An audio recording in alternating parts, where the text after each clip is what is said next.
His Excellency the President is just about to step out of his official limousine and walk through the street guard before he is received by the receiving party, comprising the Right Honorable Speaker, the Deputy Speaker of Parliament, the Clerk to Parliament, and senior officials, as well as the service chiefs.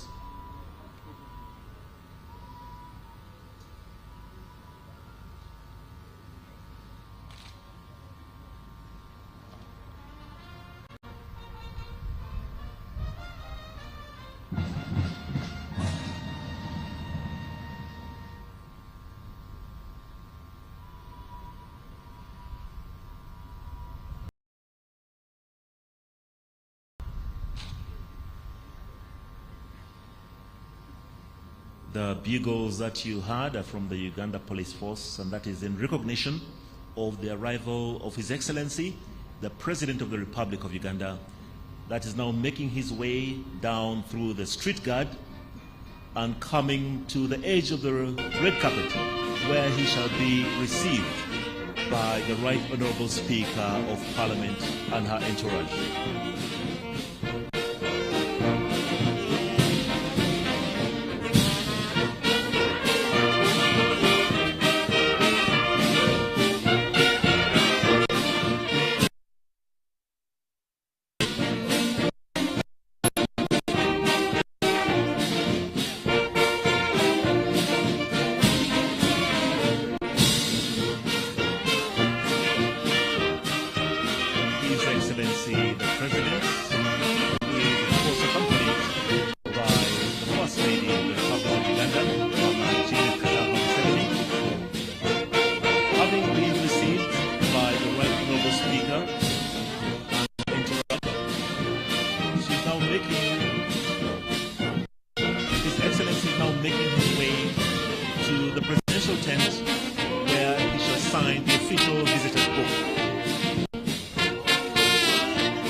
The procession of the Speaker.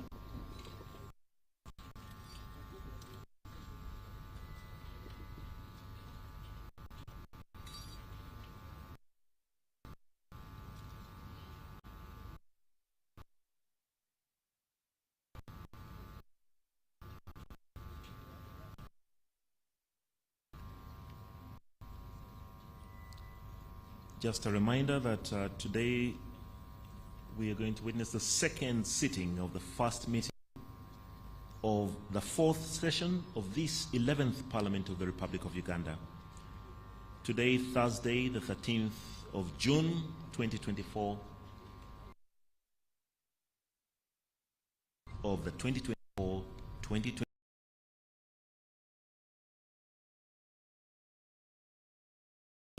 budget speech to Parliament by His Excellency in a role that he will delegate to the Minister for Finance.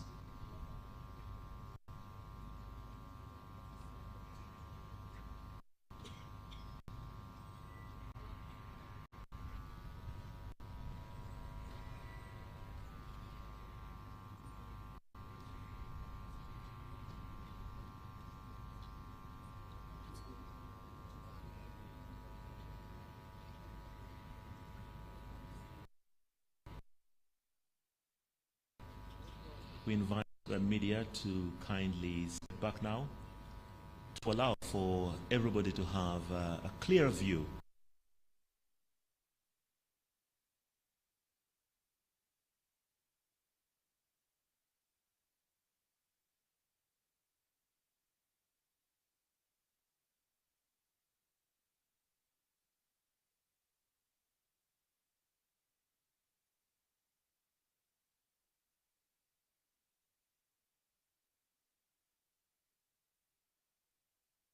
the three arms of government coming together once again of the presentation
So His Excellency the President has been properly received and he has signed the visitor's book, and Parliament is just about to commence with the procession of the Speaker.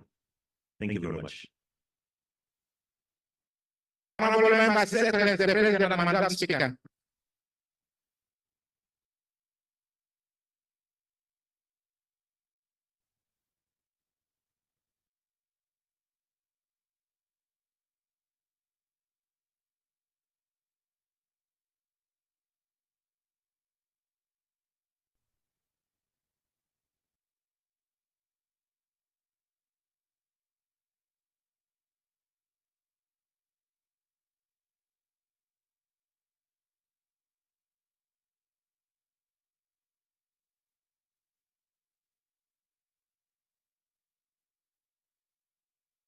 Anthems.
Prayers. Almighty God, who in your infinite wisdom of leaders and parliaments for the welfare of society, government of humanity, we beseech you to look upon with your abundant favor. You have been pleased to call to the performance of such important trusts in this life. Let your blessing upon him grant that they may in your presence treat all matters that shall come in just and faithful a manner as to promote your honor and glory, and to advance the good of those whose interests you have are committed to the charge. Amen. Amen.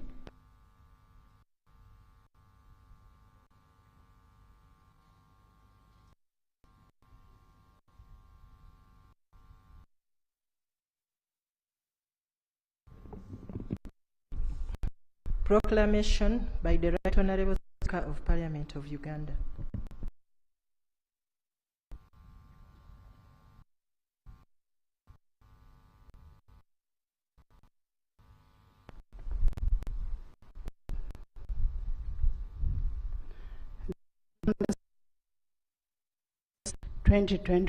number 24, proclamation by the Right Honourable Speaker of Parliament in the address on the nation on the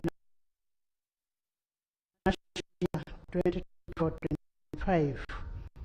Whereas under Article 1012 of the Constitution of the Republic of Uganda, His Excellency the President of the Republic of Uganda may, in consultation with the Speaker, address Parliament from time to time on a matter of national importance. Aware that His Excellency the President of the Republic of Uganda, in accordance with the Article 1012, indicated to the Speaker of Parliament his intention to address Parliament and the nation on the national budget for financial year 2024-2025. Now, therefore, in accordance with the Rule 17.1 of the Rules of Procedure of Parliament, I hereby proclaim, 1, that Parliament shall sit at Kololo Ceremonial Grounds on Thursday, 13th June 2024 at 14 hours to receive the address of His Excellency the President on the national budget for financial year 2024-2025, and the Kololo Ceremonial Grounds to be the precincts of Parliament for the above-mentioned purpose. Given under my hand at Parliament House, Kampala, this 7th day of May 2024. Anita Annette Among, Speaker of Parliament. Communication from the Chair.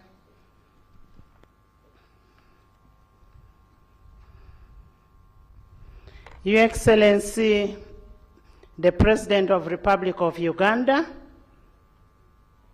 Yoweri Kaguta Museveni, accompanied by the First Lady, Mama Janet Kataha Museveni, who also doubles to be the Minister of Education and Sports, Her Excellency, the Vice President, Major Retired Alupo Jessica Eper, His Lordship, the Honorable Chief Justice, Chigamoy Alphonse Owinidolo, the Right Honorable Deputy Speaker of Parliament of Uganda, Right Honorable Thomas Daeba, the Deputy Chief Justice, His Lordship Richard Butera, the Right Honorable Prime Minister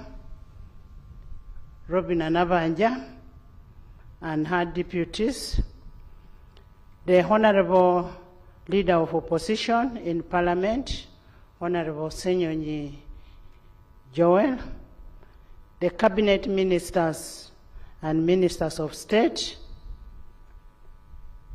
the Vice Chairperson of NRM, Alhaji Chigongo, plus all the SEC members, Your Excellencies, the High Commissioners, Ambassadors, and members of the Diplomatic Corps, Honorable Members of Parliament of Uganda and East African Legislative Assembly, the Inspector General of Government, Ms. Betty Olive Kamia Nansango, the guest speakers from our sister countries from Yala, the Head of Public Service and Secretary to Cabinet, the traditional, cultural, and religious leaders that are present, the former leaders, the head of public agencies, corporations, and parastatals, distinguished guests, ladies and gentlemen. I welcome you to the second sitting of the fourth session of 11th Parliament. You're most welcome.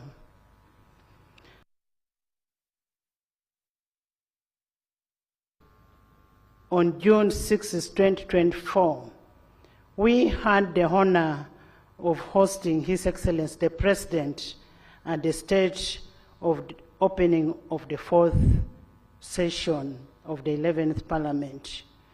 During this significant event, His Excellency delivered a compelling address on the state of the nation.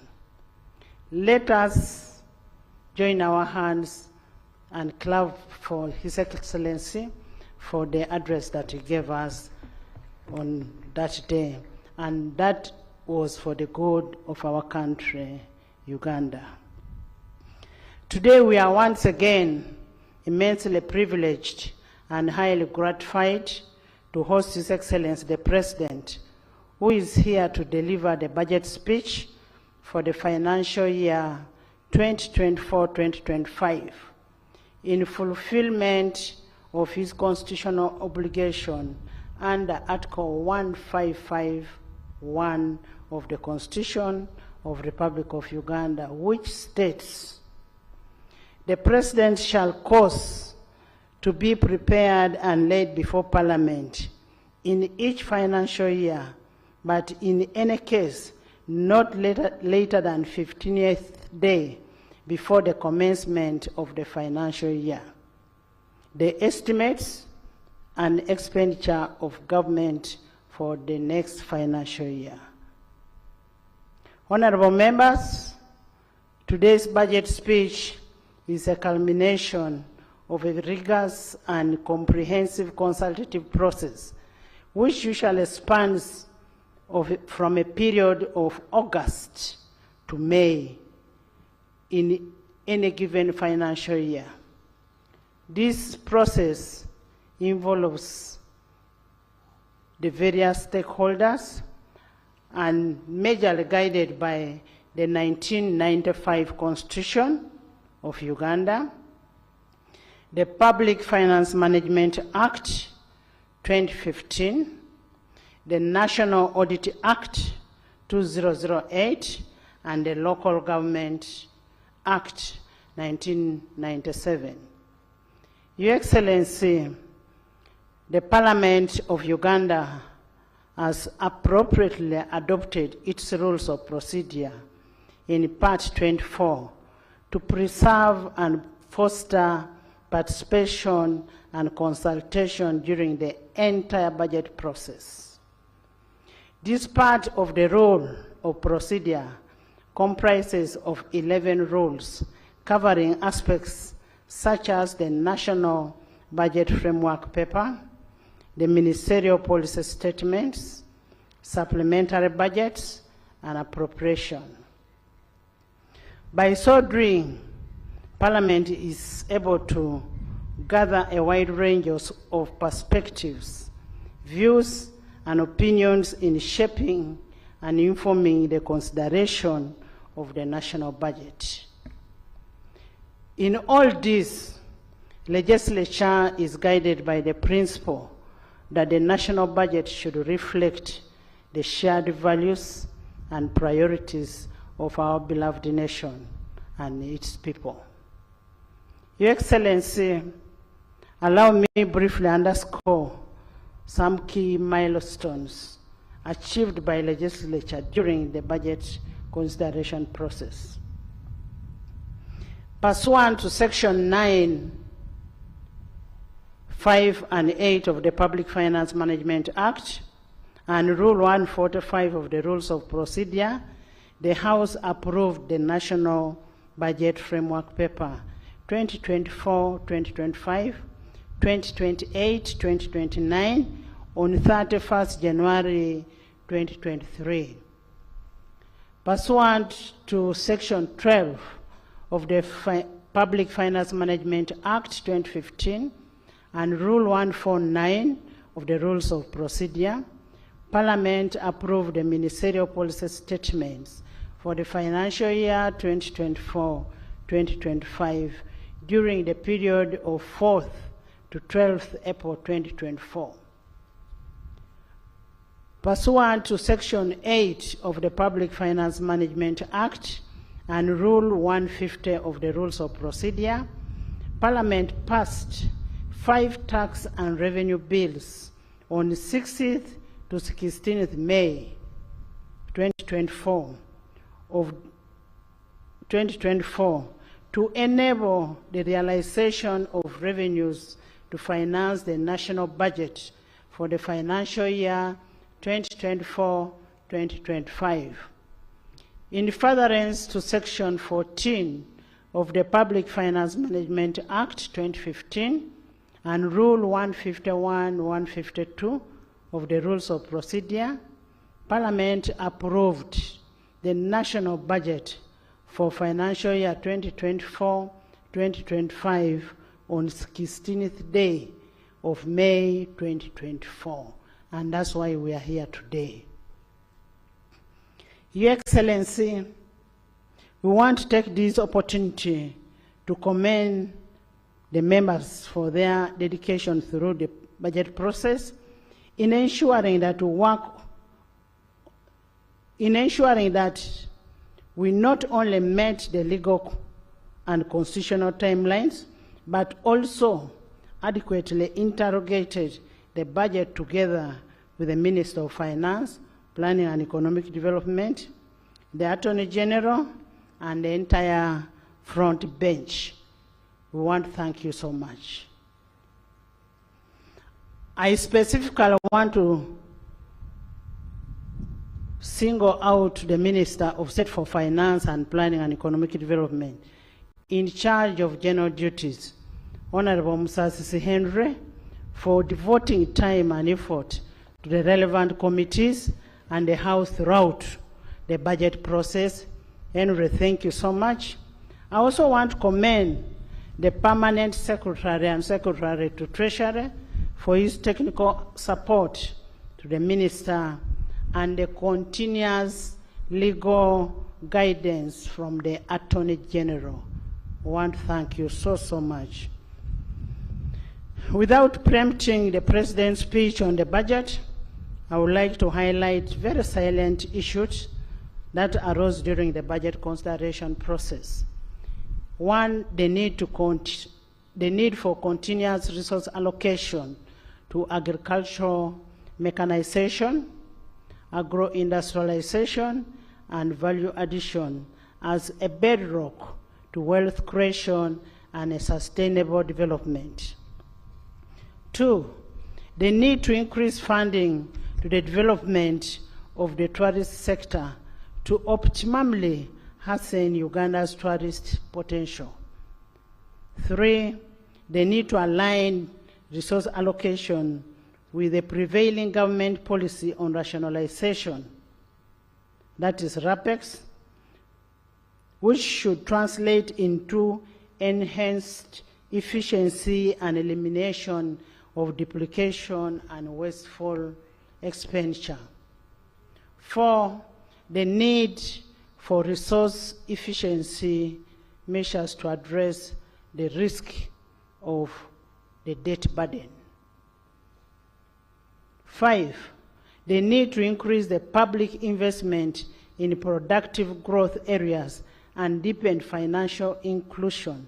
And the eight, the growth of taxable formal sector so as to widen our tax base and improve on the GDP ratio.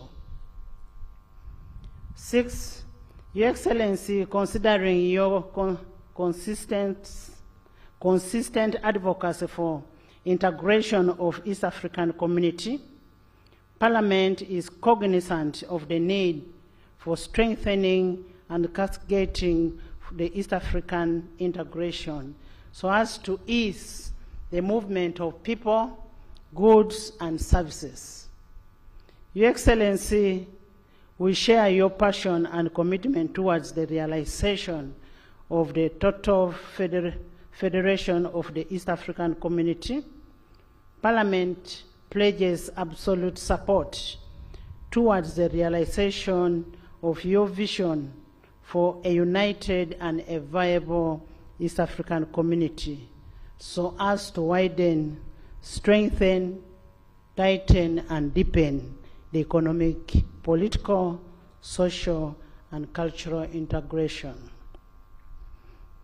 And this would help us in improving the production, the trade, and investment in East Africa. The need to enhance the human capital development as a way of leveraging the competitiveness of the Ugandan population. Your Excellency, this budget that we are receiving today is a product of complementary working relationship between the three arms of government: the executive, legislature, and judiciary. This has led to improved transparency in budgeting process. We pledge to continue this cooperation in the best interest of our beloved country. Your Excellency and honorable members, today's budget speech is therefore an opportunity to demonstrate our commitment to prioritize the needs of our people and make sure that we achieve the vision of His Excellency on prosperity of a money economy, and that is through EMIOGA, the parish development model, the 4-acre prosperity development model, etc. Your Excellency and honorable members, as we embark on the financial year 2024-2025, I urge the accounting officers as entrusted stewards of public resources to exercise diligence and due of care in safeguarding and ensuring the efficiency and effective utilization of public resources. Your Excellency, previously we have urged accounting officers to share with the leadership of legislature any instances of influence peddling. However, we haven't received any of such information. We urge the accounting officers to maintain open channels of communication and coordination with the leadership for transparency and accountability. Honorable members, in the discharge of our oversight and appropriation roles, let us avoid any inducement from these accounting officers. And this is prescribed in Appendix F of our Rules of Procedure, which talks about the conduct of members while on duty. Your Excellency, in the financial year 2024-2025, Parliament will duly exercise its oversight role of public expenditure through relevant committees in fulfillment of our commitment to transparency and accountability. Lastly, but not least, Your Excellency would like to thank you so much for according us an opportunity, especially for members who went and visited Gomba, Sembabule, and Kisosi on the 4-acre development model for prosperity.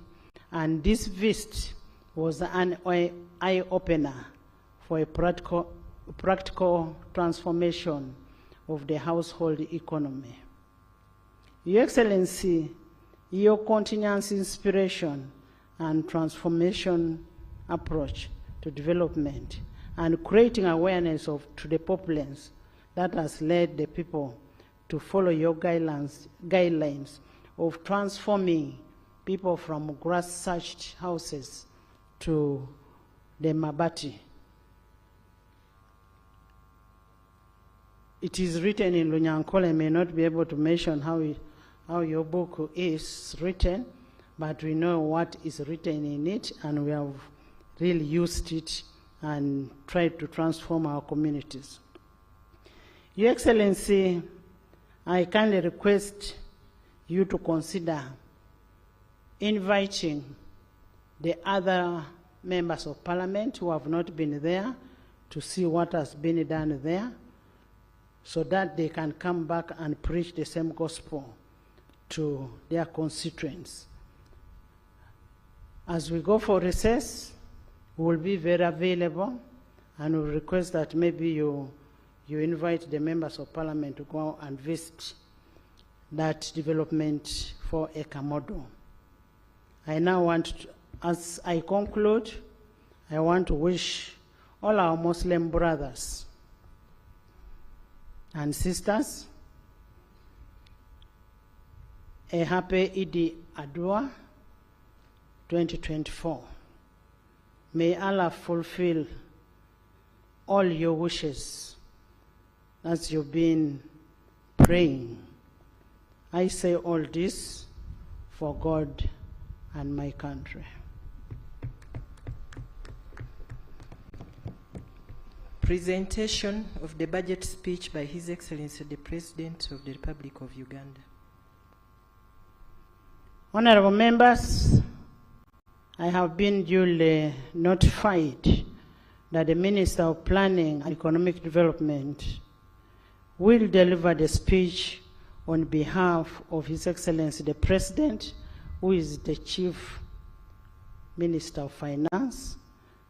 The President will then, after delivery of the speech, make his brief remarks on the budget of this financial year. I now take this opportunity to invite Honorable Kasaija, the Minister of Finance, Planning and Economic Development, to deliver the speech on behalf of the President. Most welcome.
Your Excellency, the President of the Republic of Uganda, Your Excellency Mama, the First Lady, Your Honorable Vice President, the Right Honorable Speaker of Parliament, Your Lordship, the Chief Justice, the Right Honorable Deputy Speaker of Parliament, Your Lordship, the Deputy Chief Justice, the Vice Chairperson of the NRM Party, the Honorable Prime Minister, the Honorable Leader of the Opposition, Honorable Ministers, Honorable Members of Parliament, Your Excellencies, the Ambassadors and heads of diplomatic missions, distinguished guests, ladies and gentlemen.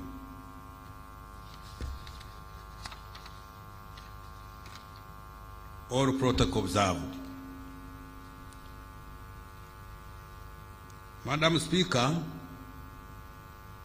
in fulfillment of Article 150, Part 1 of the Constitution, and on behalf of His Excellency the President, I rise to present to Parliament and to the nation at large the budget for financial year 2024-2025 as approved by Parliament.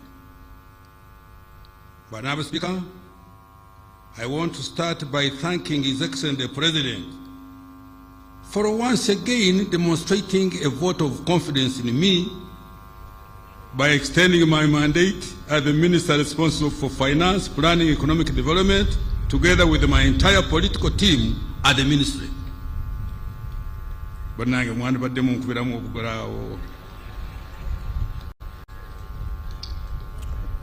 Madam Speaker, I congratulate HE the President for successfully hosting the 19th Summit of the Non-Aligned Movement and the 3rd South Summit of the G7 plus China, and assuming the chairmanship of both in January 2024.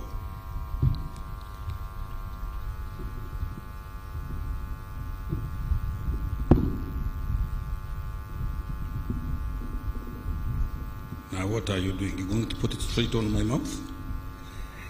Come on, put it in a little bit there. Madam Speaker, according to the 2024 annual investment meeting held in Abu Dhabi, United Arab Emirates, Uganda is now the best investment destination in Africa. Let me repeat this. Madam Speaker, I congratulate His Excellency the President for successfully hosting. According to the 2022-24 annual investment meeting held in Abu Dhabi, United Arab Emirates, Uganda is now the best investment destination in Africa. Madam Speaker, His Excellency the President declared the 2021-2026 political term Exanja for socio-economic transformation. He guided that government and the entire country should focus on creating jobs, wealth, and increasing household incomes. The budget for financial 2024-25 is the fifth and therefore the last to implement the third National Development Plan. It will also set the foundation for implementing the government's strategy for expanding in the size of our GDP from about $50 billion in financial 22-23 to $500 billion by the year 2040.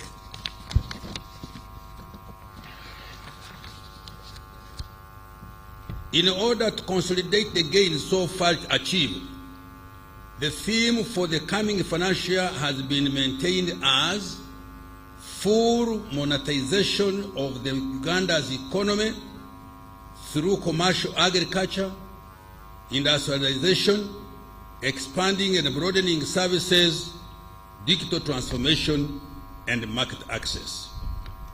Madam Speaker, in this speech, I will, 1, account to Parliament and the people of Uganda for the commitments that the government made for the financial year 2023-2024 that is coming to an end in a few days.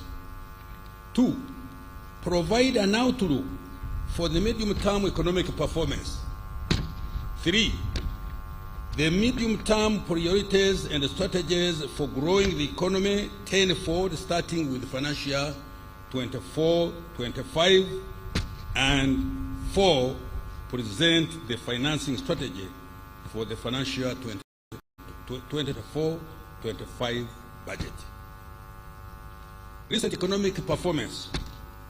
Madam Speaker, I'm pleased to report that Uganda's economy has fully recovered from various internal and external shocks that impacted performance in the past 4 years. GDP is projected to grow by 6% this financial 23-24 compared to 5.3% in financial year 22-23. This year's growth of 6% is even more impressive when compared to Sub-Saharan Africa's average of 3.8% and the global average of 2.9% projected for the year 2024. As a result of this robust growth, the size of the economy is now estimated at shillings 202 trillion, equivalent to $53.3 billion, up from shillings 184.3 trillion or $48.8 billion in nominal terms. If Ugandans agreed to share this GDP equally, each citizen would enjoy a GDP per capita of $1,146 compared to $1,081 registered last financial year 22-23. Madam Speaker, the improvement performance of the economy is on account of higher growth in all sectors. Services, agriculture, industry are estimated to grow at 6.6%, 5.1%, and 5.8% respectively in financial year 23-24.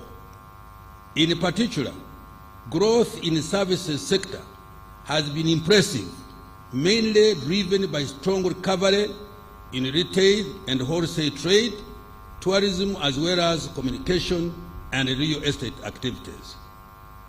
Growth in the industry was mainly driven by manufacturing, construction, and mining, while increased production of food and cash crops as well as livestock supported growth in the agricultural sector.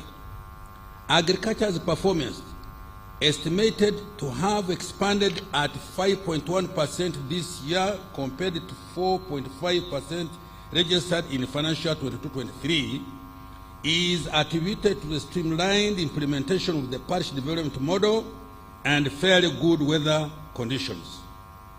Other factors which supported strong economic growth include: 1, low inflation and relatively stable exchange rate, which have allowed good investment planning and supported export competitiveness. 2, increased investments in the oil and the gas sector related projects supported by the foreign direct investment. 3, higher external demand for Uganda's products, including agricultural and industrial products. 4, recovery of tourism supported by increased investment in tourism infrastructure and marketing. And 5, peace and security for persons and their property. I repeat this: peace and security for persons and their property. Madam Speaker, in March 2024, Uganda met the requirements to graduate from the category of least developed countries. Sorry, let me repeat. Madam Speaker, in March 2024, Uganda met the requirements to graduate from the category of least developed countries. Uganda also moved from the category of low human development to medium human development. This is the result of a consistent improvement in health, education, economy, and a decent standard of living. This is a big milestone achieved well before the country starts earning from oil exports. When oil and gas started to flow in the year 25-26, with the deliberate value addition to our raw materials and productive utilization of PDM and other wealth creation initiatives, attaining of prosperity for all and socio-economic effort will be faster.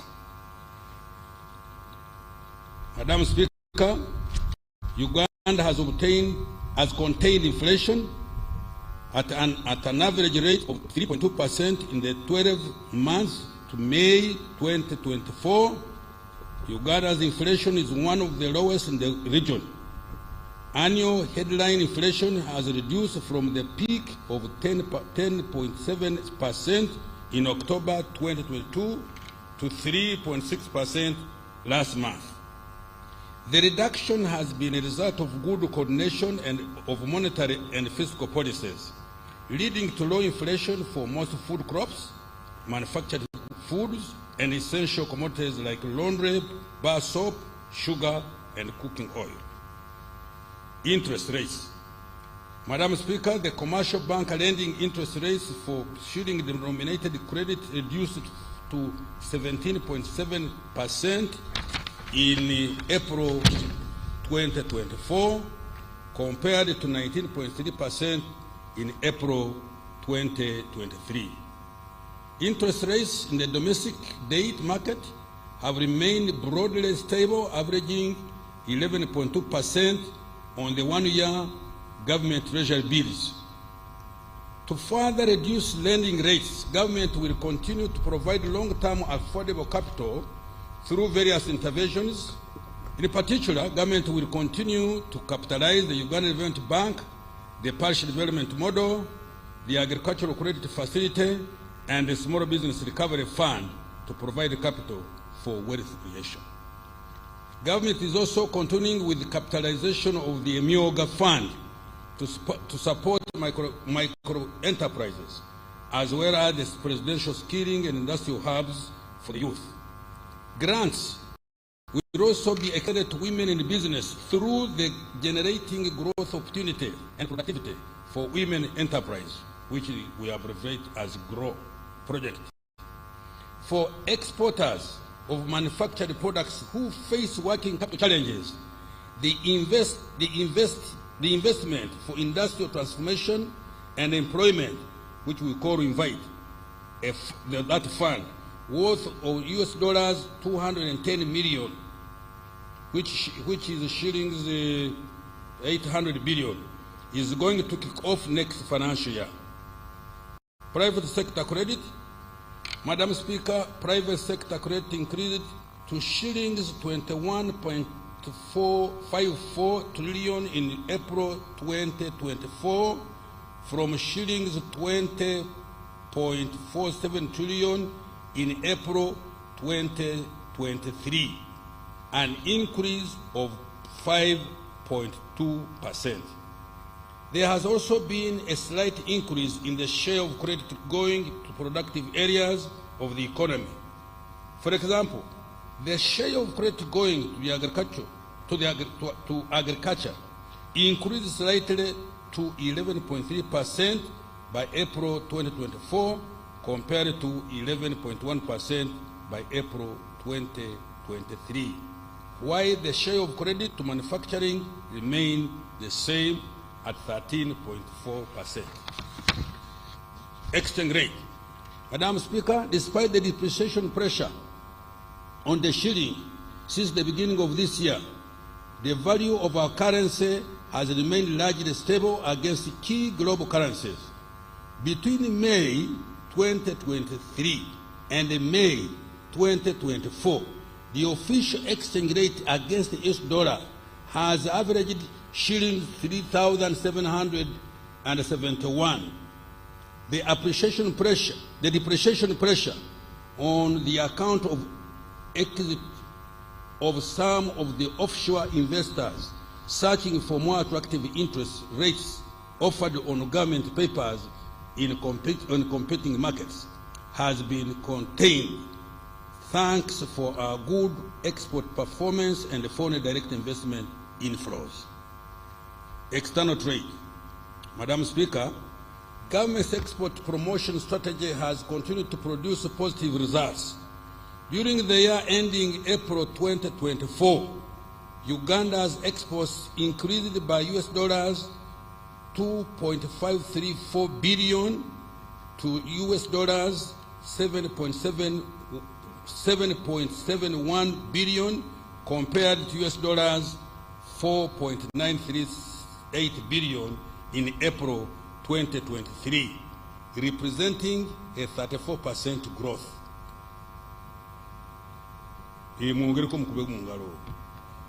This increase was largely driven by increased exports of gold, 75.7%, coffee, 21.9%, oil re-exports, 21.8%, simsim, 20.2%, tobacco, 10.3%, cotton, 6.9%, and light manufactured products, 4.9%.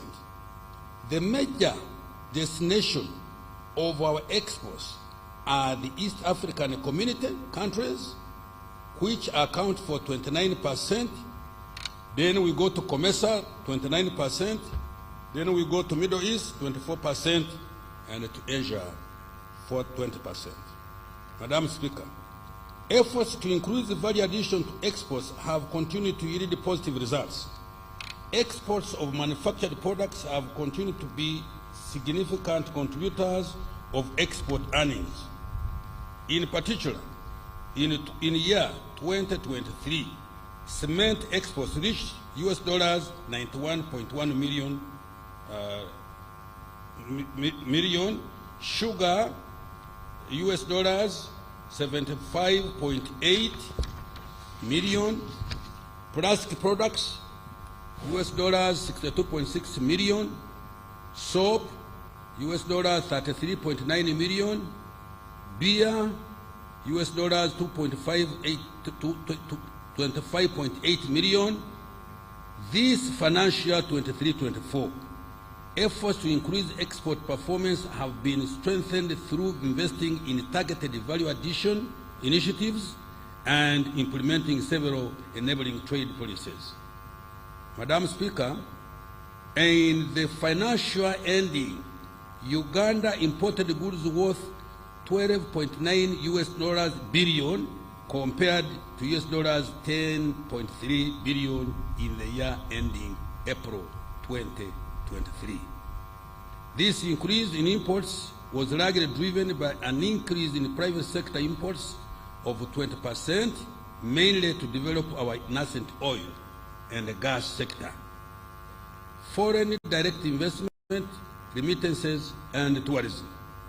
Madam Speaker, the inflow of foreign direct investment to Uganda amounted to US dollars 2.46 billion in financial year 22-23, and by December 23-24, additional FDI amounting to US dollars 1.27 billion had been attracted. Remittances by Ugandans living and working abroad increased to US dollars 1.43 billion in the calendar year 2023 from US dollars 1.3 billion in year 2022. Tourism revenues increased to US dollars 1.28 billion in calendar year 2023 from US dollars 1.07 billion in calendar year 2022. Employment. Madam Speaker, job creation ranks top on the government's socio-economic agenda. The number of workers subscribing to the various pension schemes in the country increased more than 3.4 million members in the financial year 23-24, an increase of 4.2% compared to 3.0%, sorry, 0.3 compared to 0.301 million members in financial year 22-23. Madam Speaker, the latest reports indicate that the direct beneficiaries of the Presidential Initiative on Jobs and Wealth Creation, EMIOGA, has reached 2,237,402 in December 2023. In the past 1 year alone, EMIOGA funds have created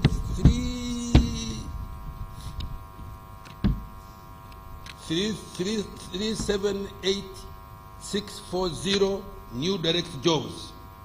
This was about 40,000 additional new jobs created compared to the new jobs created in the previous year. On the other front, so far, 1.165 million households have received PDM funds worth 1.126 trillion as of May 2024, and estimated to create about 2.5 million jobs. A total of 23,083 youth projects have benefited 263,897 youth under the youth livelihood program in areas of agriculture, trade, services, and industry. This has created over 1,250,000 indirect jobs. Similarly, the National Special Grant for Persons with Disabilities is supporting 6,282 enterprises, benefiting 49,372 persons with disabilities. Madam Speaker, government is also going to create more formal jobs and related livelihoods through a number of project-funded interventions. Notable among these are the GROW and INVITE projects. The GROW program is expected to directly benefit over 80,000 female-owned enterprises, 280,000 female entrepreneurs, and 1.6 million indirect beneficiaries. Another 200,000 new jobs are expected to be created from new investments through the INVITE project. Fiscal performance, Madam Speaker, as a result of a fiscal consolidation agenda, which is intended to enhance revenue collection, limit borrowing for only critical and strategic investments, and control government expenditure. Government's fiscal deficit has reduced to 4.5% of GDP this financial year from 5.5% of GDP last year.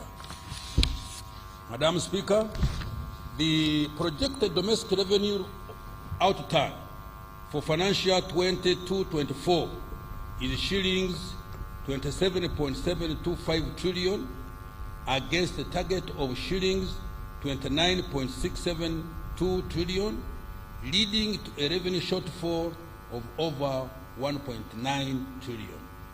The Uganda Revenue Authority is working hard in the remaining days to reduce this shortfall. The revenue to GDP ratio is estimated at 13.6% of GDP in financial year 23-24. Domestic revenue for financial year 24-25 is projected to amount to shillings 31.982 trillion, equivalent to 14.2% of our GDP. Economic growth strategy and outlook.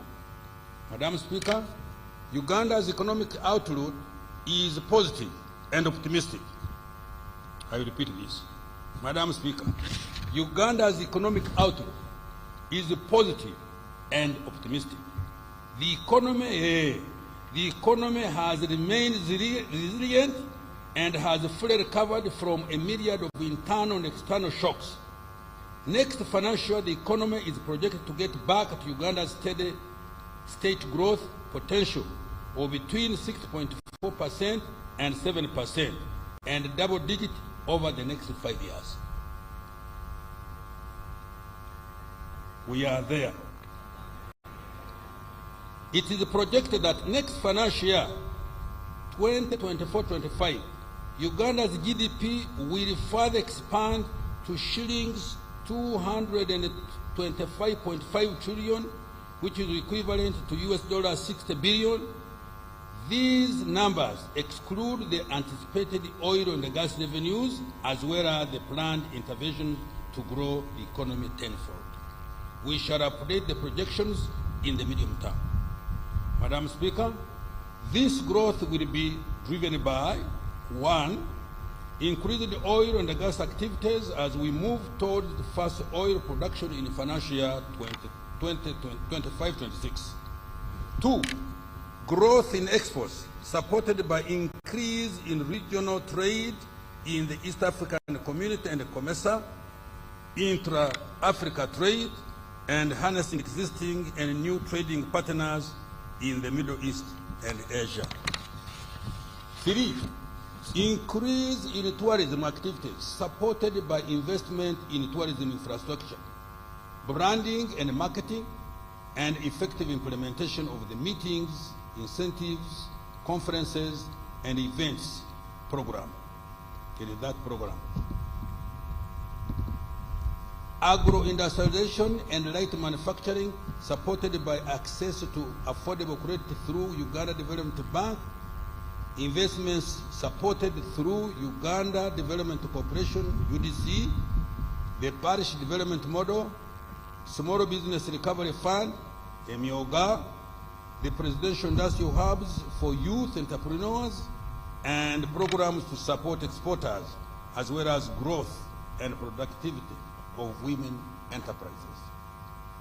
Private investment growth supported by foreign direct investment, remittances, and stable macroeconomic investment. Continued investment in industrial parks, construction and maintenance of roads and bridges. And finally, rehabilitation of the meter gauge railway and the commencement of the standard gauge railway, expansion of ICT infrastructure, and provision of reliable and affordable electricity. Madam Speaker, Uganda's growth strategy for the next financial year and in the medium term is anchored on 4 key growth drivers. 1, agro-industrialization. 2, tourism development. 3, mineral development including oil and gas. 4, science, technology, and innovation. These are the anchor sectors that are going to propel Uganda to a $500 billion economy in the next 1.5 decades. Madam Speaker, our growth prospects face some risks that we need to be mitigated. Let me repeat. Our growth prospects face some risks that we need to be mitigated. These include 1, climate change affecting agricultural production and infrastructure. We have just been seeing this a couple of months back. 2, regional and global geopolitical tensions. That one I will not comment. You all know. 3, high interest rates which constrain access to affordable debt. And 4, fluctuations in global commodity prices. To minimize the effects of these risks, government is implementing climate change adaptation measures, exploring cheaper sources of financing, including climate finance, and ensuring frugality in government expenditure. I repeat this, and ensuring frugality in government expenditure. Now I want to account for financial 23-24 and the priorities for financial that we are talking about. Madam Speaker, in the national budget for the financial we are ending, 23-24, that I presented here on June 15th last year, government made a number of commitments intended to deliver on NDP3 priorities, as well as promises we made to the people of Uganda under the NRM manifesto for 21-26. In this section, I provide accountability for what government has achieved so far and what it intends to do to ensure that commitments to the citizens are to a large extent fulfilled. Madam Speaker, I will start with what we have achieved by investing in the people of Uganda through prioritization of health care, education, water, sanitation, and hygiene.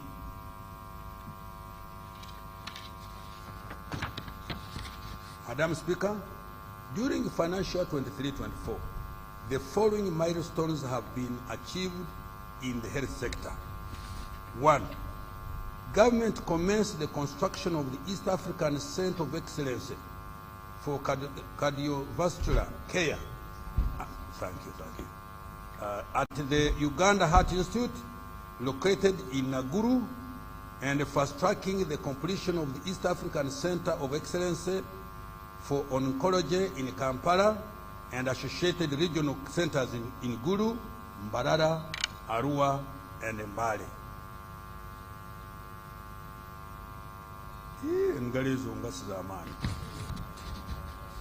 They don't encourage me. Under the Uganda Intergovernmental Fiscal Transfer Program, 371 health center tools were planned for construction and upgrade to Health Center 3 status.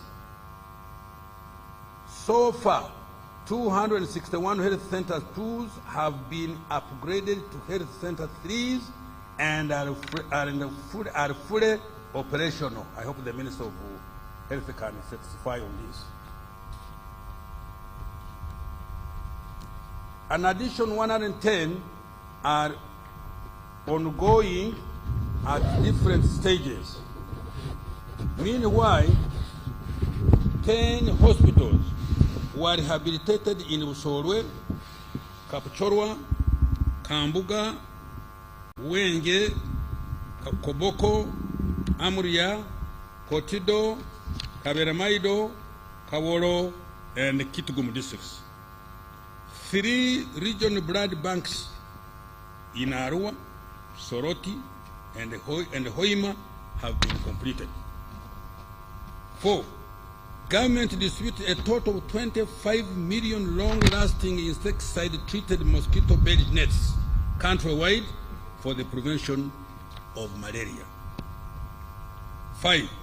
Government also provided 116 new ambulances to 100 constituencies, another 10 ambulances for the regional referral hospitals, and 6 for the command center at Naguru, among others. Madam Speaker, to further enhance the health of Ugandans, a total of shillings 2.946 trillion has been provided next financial year, 24-25. The following interventions will be prioritized: promotion and implementation of interventions for the disease prevention and health education initiative against communicable and non-communicable and neglected tropical diseases and injuries. 2. Provision of essential medicines, where an additional shillings 100 billion has been provided. 3. Improvement of the welfare of the health workers, including medical interns and doctors designated as senior house officers. I have provided more wage allocations to facilitate the recruitment of staff for the upgraded health center 3s. 4. Construction and rehabilitation of more health infrastructure and provision of medical equipment to improve quality of care and provision of specialized health care. These include, among others, the Uganda Cancer Institute and Regional Cancer Centers, the Uganda Health Institute, intensive care units, and an imaging center for referral hospitals. Designation of the national health system to facilitate service delivery and tracking of medical supplies and health workers' performance. 6. Construction, rehabilitation, and equipping of dilapidated hospitals across the country, including the Kampala metropolitan area. 7. Strengthening of the network of medical reference laboratories, including the establishment of the East African Community Regional Center of Excellence for Virology at Uganda Virus Research Institute and the National Public Health Institute in Uganda. 8. Establishment of a pharmaceutical industrial park and strengthening the National Drug Authority regulatory framework. Now I turn to education. Madam Speaker, government considers education as a key opportunity equalizer for all Ugandans, equipping them with knowledge and skills required for productive employment, as well as enabling them to live longer, happier, affluent lives. For this reason, the following commitments were prioritized and delivered in financial year 23-24. 1. Skilling in science, technology, engineering, and mathematics. 2. Construction and equipping of 21 laboratories across the country in selected secondary schools using UPDF engineering brigade. 3. Upgrading learning facilities in 12 technical institutes and 4 vocational education centers of excellence at Uganda Technical College in Ushenyi, Bukalasa, Lira, and Ergon. 4. Out of 259 seed secondary schools planned under WIGFID, 105 have been completed and 144 are ongoing. Madam Speaker, I have provided 2.497 trillion to further improve the quality of education, and the following are among the priorities. 1. Supporting the new curriculum for S1 to 4 students. 2. Operationalization of all the 110 seed secondary schools and completing the 27 seed secondary schools under the UGIFT program. 3. Commencing the construction of 60 secondary schools and expansion of 61 existing secondary schools under the Uganda Secondary Education Expansion Project. 4. Providing loans to 5,192 degree and 1,125 diploma students who are on the government-funded loan scheme, both continuing students and new beneficiaries. 5. Government takeover of the proposed Bunyoro and Busoga universities for inclusive and equitable access to university education. Bunyoro, you can talk. You can clap, because it has been a thorn in my flesh. Social protection. Madam Speaker, in the year we are concluding, government has provided social protection as follows. 1. Continued with the provision of the senior citizen grant to 439,069 older persons across the country, amounting to a cumulative total of money, shillings 565.7 billion. 2.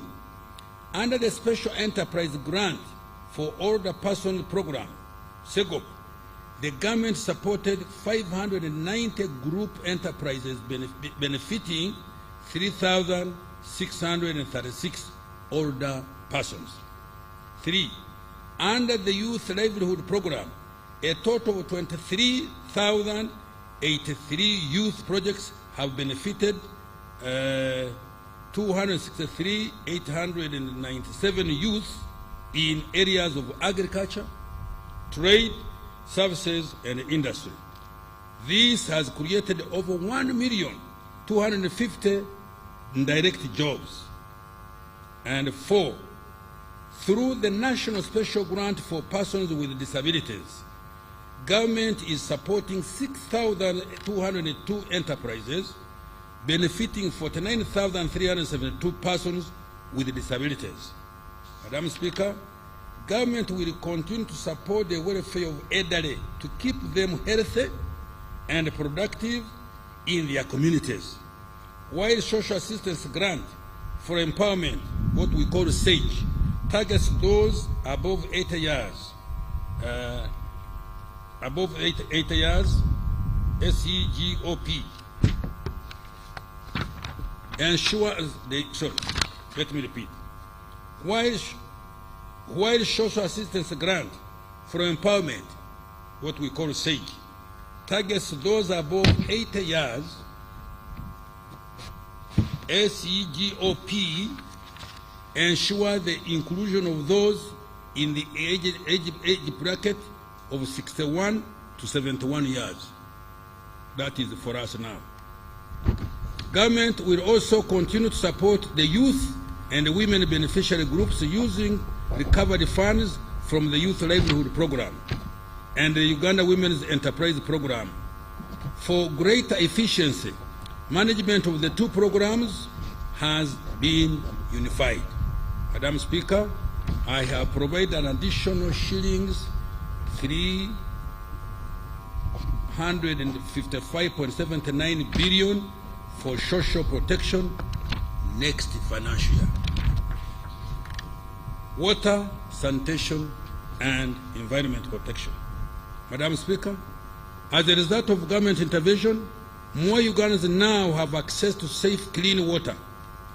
Coverage in rural areas is now estimated at 67% and 70% in urban areas. Out of the 71,225 villages,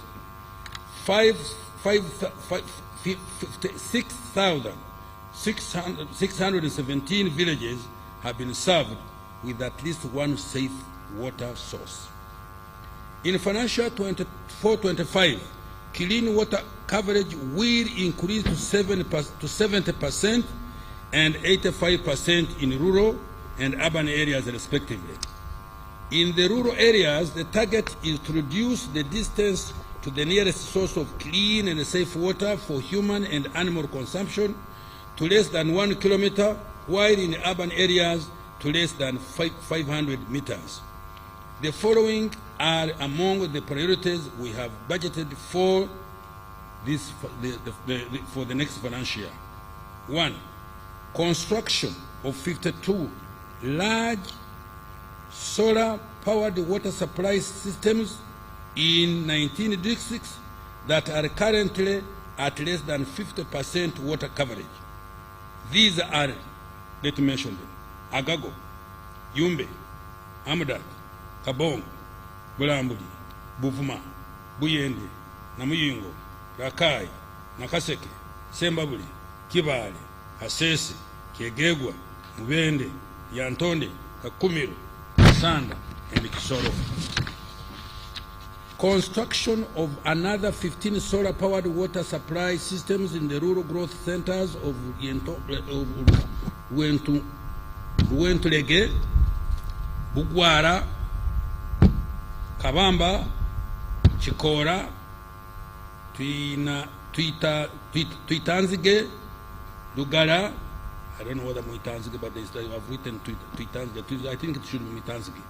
Lugara, Kitenga, Bukizibu, Bumwena, Igwaya, Kidera, Bugomorwa, Kitonge Nakasero, Kikonge, Kasese, Lubali. This will cover a population of over 272,000 persons. completion of the construction of 31 town water supply systems and sanitation facilities in Bulangira, Kanapa, Aligoi, Upengate, Kawo, Karogo, Nyakashaka, Buikwe, Bundibugyo, Kapchorwa, Kamuli, Namasale, Kaliro, Namungalwe, Butaleja Busorwe, Budaka Kadama Tirinyi, Kibuku, Kyankwanzi, Butemba, Ngoma, Dunya, Palabekekar, Lamo, Obong, Lamo, Rhino Camp, Ara Dufle, Amuru, Kole, Arangi, Zeu, Kachingor, Irir, and Lorengachora. Construction of 17 rural water supply systems in the refugee hosting districts of Adjumani, Lamo, Madi, Okoro, Moyo, Terego, and Yumbe. Progress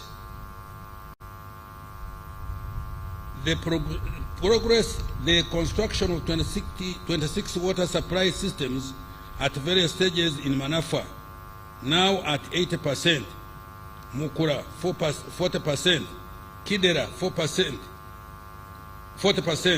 Atuturu 40%, Kadunguru 10%, Kaproron 10%, Oyorwa 20%, Bukumi 5%, Rubaya 50%, Bethlehem, Nabigasa, phase 1, 50%, Kabura, Muizi, phase 1, 50%, Mabira, 50%, Bukiro, 50%, Nyakirira, also 50%, Bugarama, Karweru, 50%, Were, Katere Tere, 50%, Kagarama, Bushura, Kibuzije, also 50%, Nyanseke, 80%, Busare, 95%,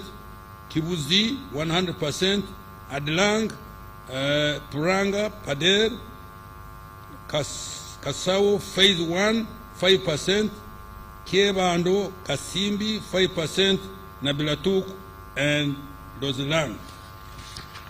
Increasing the water for production storage capacity for commercial farmers from 52.6 million cubic meters to 76.8 million cubic meters. Madam Speaker, to support the restoration of our environment and reverse the effects of climate change, government shall undertake the restoration of 42,450 hectares of degraded wetlands along the Awoja, Kanyeki, Ruhorobero, Nchwera, Chambura, Kiruruma, Naigombwa, Kibimba, Tochi, Aswa, Sezibwa, Mayanja, Muzizi, Mpanga, and Lumbuye water systems. In addition, government shall demarcate a 720-kilometer boundary with the concrete pillars along the following wetlands: Kibimba, Tochi, Sezibwa, Mayanja, Muzizi, Awoja, Mpologoma, Ishasha, Kandeke, Ruhorobero, Nchwera, Chambura, Kiruruma, and Naigombwa. A total of 15 million seedlings of assorted tree species shall be procured and distributed to individual farmers in several districts, as well as to refugee hosting communities in the Albertine region and in West Nile, as well as individual farmers. Madam Speaker, I have provided shillings 516.78 billion next financial year for climate change mitigation, natural resources, environment, and water resource management. Increasing effectiveness of wealth creation initiative, the parish development model. Madam Speaker, the PDM has now been fully rolled out. A total of shillings 2.4 trillion has so far been provided. The money is being transferred directly to beneficiaries in 10,585 parishes across the country. The introduction of the Wendy application by the government-owned Post Bank and its partners has saved beneficiaries the inconvenience of traveling long distances to open up bank accounts or withdraw their money. It has also enhanced transparency by providing full visibility and traceability for all funds up to the last mile beneficiary. The extensive mobile telephone coverage, both smartphone and KBT, has helped to lower transaction costs for the PDM beneficiaries. Going forward, government will deepen the use of Wendy and other digital technologies and innovations to enhance financial inclusion and drive efficiency, accessibility, and effectiveness of the program. These technologies will gradually be extended to other wealth creation initiatives. The total of 1.165 million households that have so far received PDM funds have invested in intensive agriculture projects that include poultry, dairy, coffee, piggery, fish, fruits, and food crops. In the next few days, I will release the remaining 529 billion for this financial year directly into the accounts of PDM circles, Each PDM circle will continue to receive 100 million shillings. Madam Speaker, 1.599 trillion has been provided next financial year for the additional 100 million per parish to benefit more households. Government will also ensure effective implementation of Pillar 1, which includes input certification, provision of extension services, storage, value addition, and market linkages. Now in Yoga. Madam Speaker, to date, government has provided a total of 480 billion through Yoga. Out of this, a total of shillings 268 billion has been disbursed to 6,810 Yoga circles. The beneficiaries have been able to save 85 billion to further grow their circle funds. As a result, 607,636 individuals across the country have benefited from Yoga funds, and shillings 80.28 billion has been recovered from the first round beneficiaries and is being advanced to others. We should clap for my colleague Kasoro. May I repeat this? Let me repeat it. I can see you didn't get it well. Emyoga. Madam Speaker, to date, government has provided a total of shillings 480 billion through Emyoga. Out of this, a total of shillings 268 billion has been disbursed to 600,810 Emyoga circles. The beneficiaries have been able to save 85 billion to further grow their circle funds. As a result, 636 individuals across the country have benefited from the Emyoga funds, and shillings 80.28 billion has been recovered from the first round beneficiaries and is being advanced to others. Madam Speaker, in the next financial year 24-25, I have provided an additional 100 billion under Emyoga to support more Ugandans to create wealth and boost their incomes. Agricultural Credit Facility. Madam Speaker, since 2009, government has partnered with banks to support commercialization of agriculture through a credit guarantee scheme that provides up to 50% of the money loaned to a farmer. Cumulatively, government has invested 303 billion Uganda shillings, causing a cumulative loan disbursement of 860 billion. This money has enabled a total of 3,868 agricultural projects to access patient capital for commercial on-farm investment, post-harvest management, agro-processing, and trade in agricultural produce. Next financial year, government will continue to capitalize the SF with an additional of 30 billion Uganda shillings. Capitalization of UDB.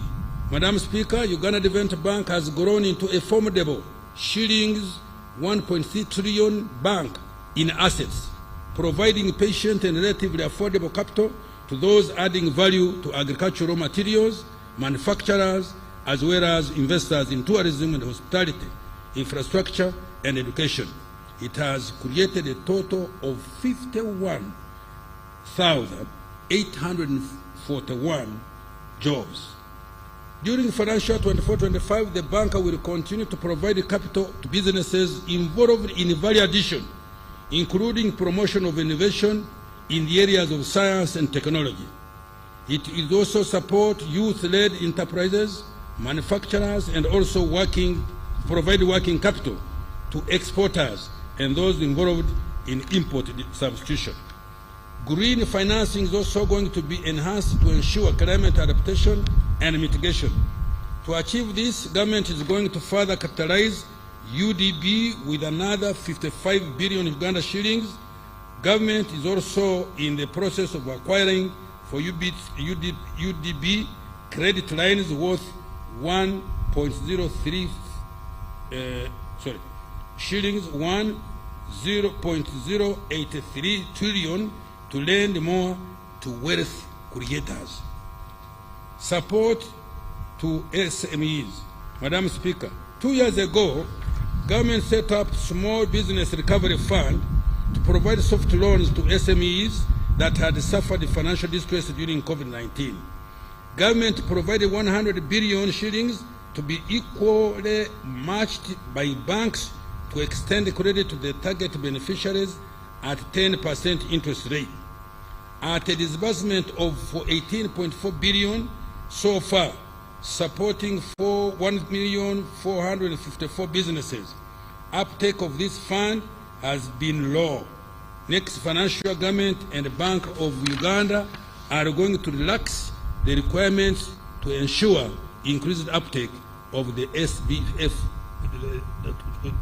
to uptake the SBRF to support small and medium enterprise growth.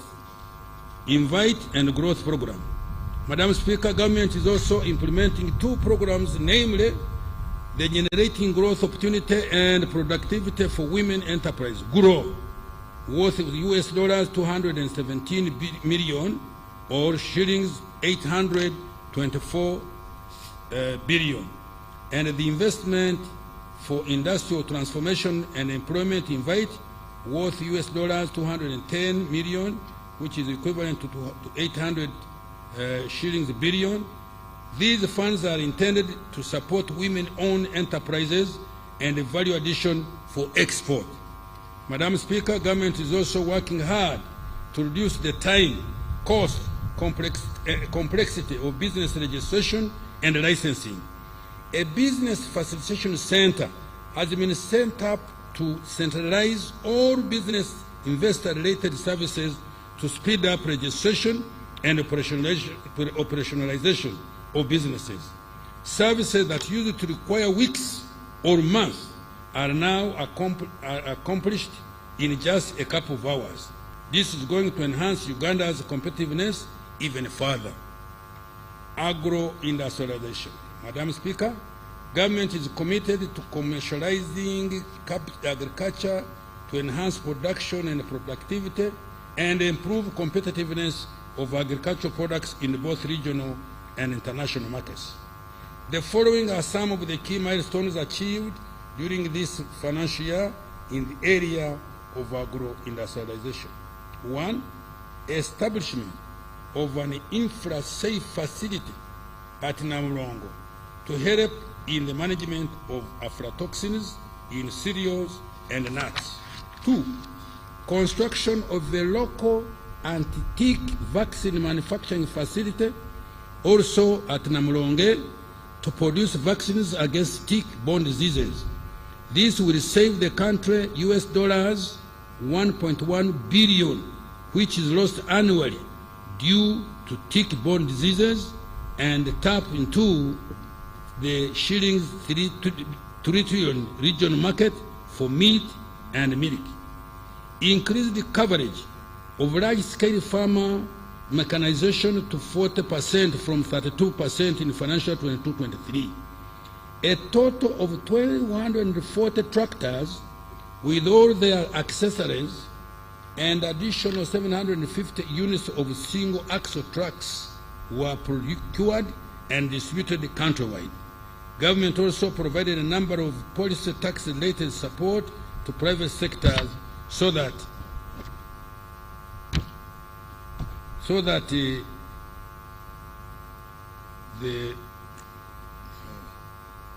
we forget about that. Somebody messed me up. Madam Speaker, in the financial 2024-25 budget, I have allocated a total of shillings 1.878 trillion towards deepening agro-industrialization with increased focus on commercialization and value addition in agriculture. The priority areas include: 1. More investment in research and genetic development of selected value chains for animal, fish, and crop varieties. 2. Support for pest, vector, and disease control and prevention. In particular, I have provided an additional 427.21 billion to procure and distribute 44 million doses of vaccines against foot and mouth disease. After the current vaccination exercise, farmers will access the vaccines through government stores by meeting 100% cost of the vaccine, while the government will cover the cost of vaccine administration. Support to narrow to roll out the anti-tick vaccine, starting with 20 million doses. 4. De-risking agriculture through supporting increased production and productivity, as well as value addition for all priority value chains. 5. More support for agricultural mechanization. 6. Increased investment in small and large irrigation systems, particularly solar powered irrigation. 7. Support for seed multiplication through the Uganda prisons to increase seed availability for PDM beneficiaries. And 8. Additional credit support to large-scale commercial farmers to ensure food security and increase exports. Now we turn to tourism development. Madam Speaker, Uganda has increasingly regained her global position among the top 10 best tourism destinations in the global tourism ranking. In the year 2023, international tourist arrivals increased by 56% to 1.2274 million tourists, compared to 885 arrivals in the year 2022, and the peak of 1.52 million in year 2019. The international tourism receipts reached US dollars 1.03 billion in calendar year 2023. Madam Speaker, tourism has a high return on investment. Madam Speaker, tourism has a high return on investment. In financial 24-25, I have provided shillings 289.6 billion to the Tourism Development Program to undertake the following. 1.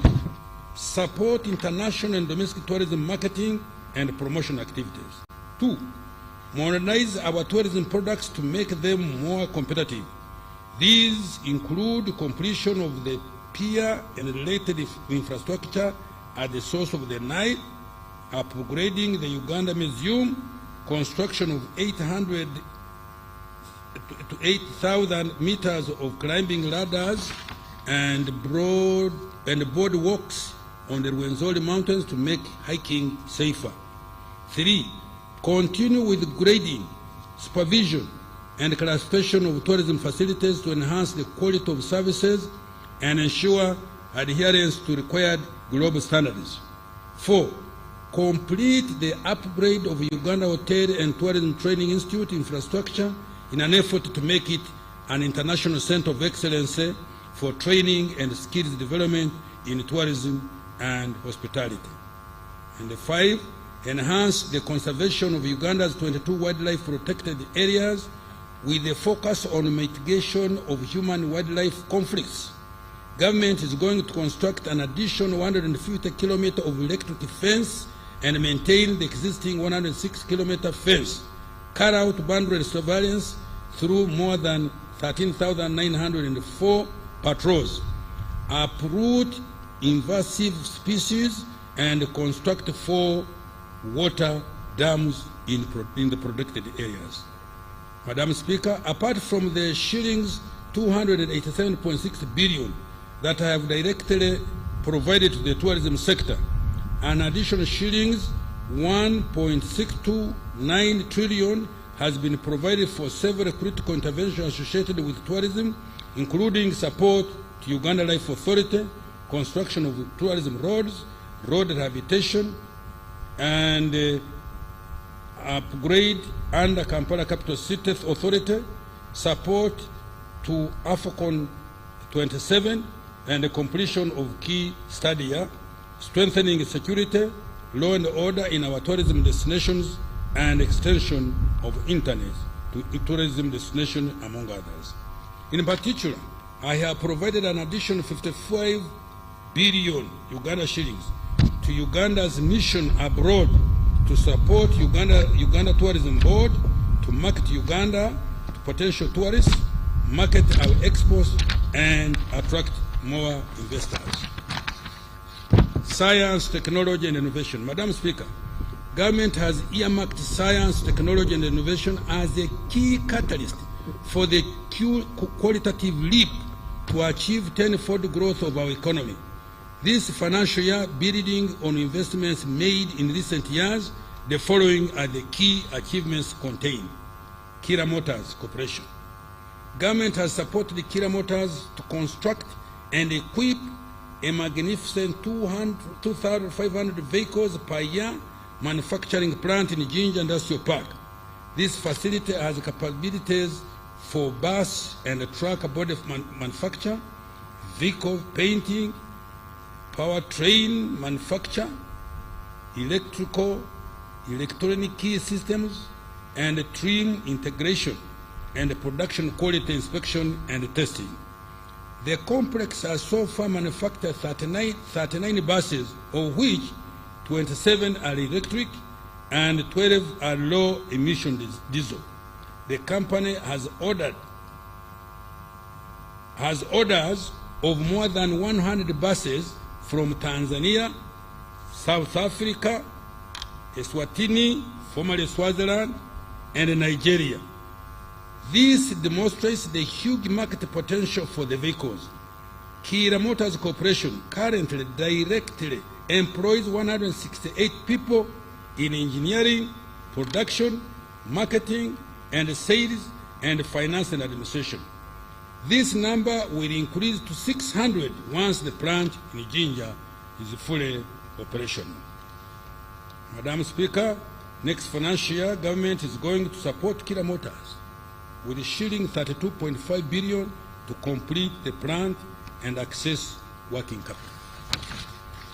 Presidential Initiative on Banana Industrial Development, PIBID.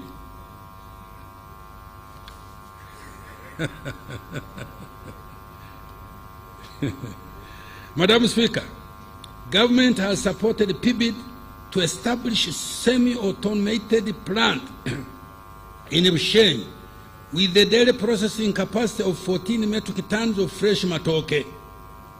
These projects have shown potential for import substitution by replacing wheat and also by providing gluten-free starch products.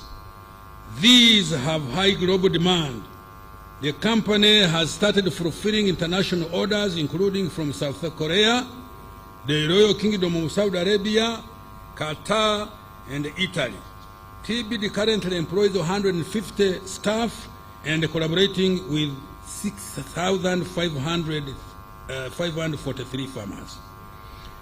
Next financial year, government has provided an additional 50 billion to complete the capitalization of the company to transition into a self-sustaining business. The pathogen economy.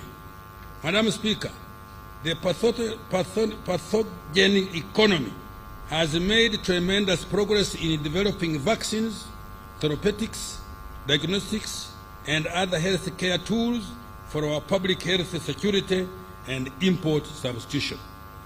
The scientists at Makerere University developed a PCR diagnostic kit that has so far been used to conduct more than 2 million COVID-19 tests. This kit effectively halved the COVID-19 testing and saved Uganda more than US dollars 37 billion, that is shillings 140 billion Uganda shillings. A clinical trials platform for natural therapeutics, the first on the African continent. Let me repeat this. You know, when I hear something so good about Uganda, I want everybody to listen. A clinical trial platform for natural therapeutics, the first on the African continent, has been established. The human vaccines have completed animal studies and are under preparation for clinical trials.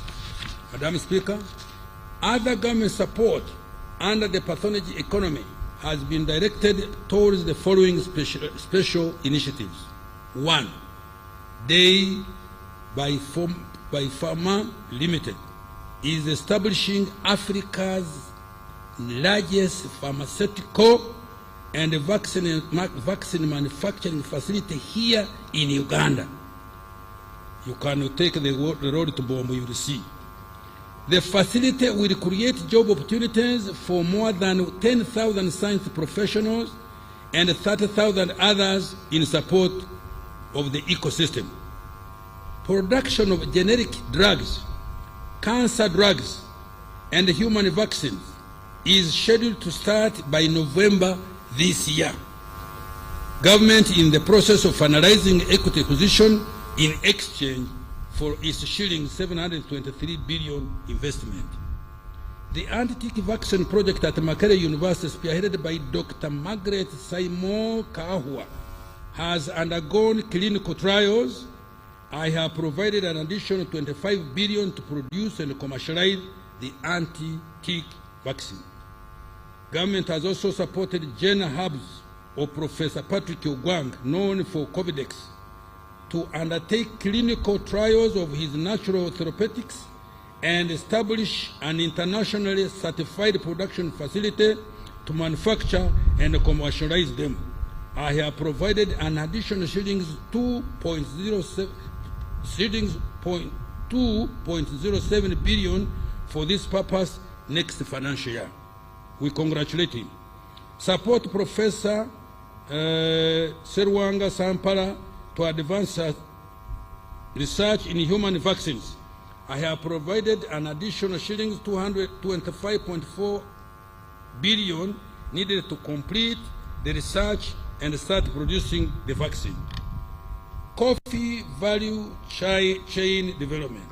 Madam Speaker, government has partnered with private sector to fast-track local value addition to coffee. We have started with 3 Apex centers for high-value coffee processing under the Coffee Investment Consortium. Great Lakes Coffee, and Inspire African Coffee.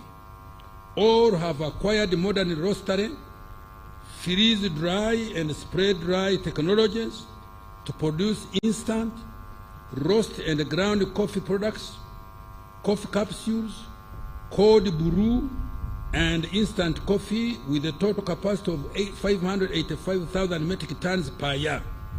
One of the facilities is complete, while the other is 62% complete. Government will support the completion and expansion of these facilities, the operationalization and market penetration of the products on the local, regional, and international market. The target is to aggregate, add value, and market at least 1 million bags of medium to high quality coffee, green coffee beans by 2025. This will earn Uganda shillings 560 billion, Uganda shilling, no, sorry. This will earn Uganda shillings 560 million US dollars from value-added coffee in the next 5 years, which would catalyze the whole sector to bring in at least US dollars 5 billion in line with our 10-fold growth strategy. Shilling 75 billion has been provided next financial year to improve coffee value chain development. Space program, Madam Speaker. Government has supported the rapid human capital development of the aerospace program by training our engineers in Japan, China, and Egypt. Government partially furnished the headquarters of the space program, the Impoma Satellite Earth Station, to enhance weather prediction and monitoring landslides and the environment. Government will support completion of these initiatives, including the establishment of a satellite development laboratory and a modern geospatial center to be able to obtain data from a broad spectrum of satellites from partner nations. I have provided 3.3 billion for space program activities next financial. Madam Speaker, I want to commend His Excellency the President for spearheading the development of the knowledge economy through targeted funding of research and development and scientists in general. You are very mean. The President does do this kind of thing and you don't clap for him.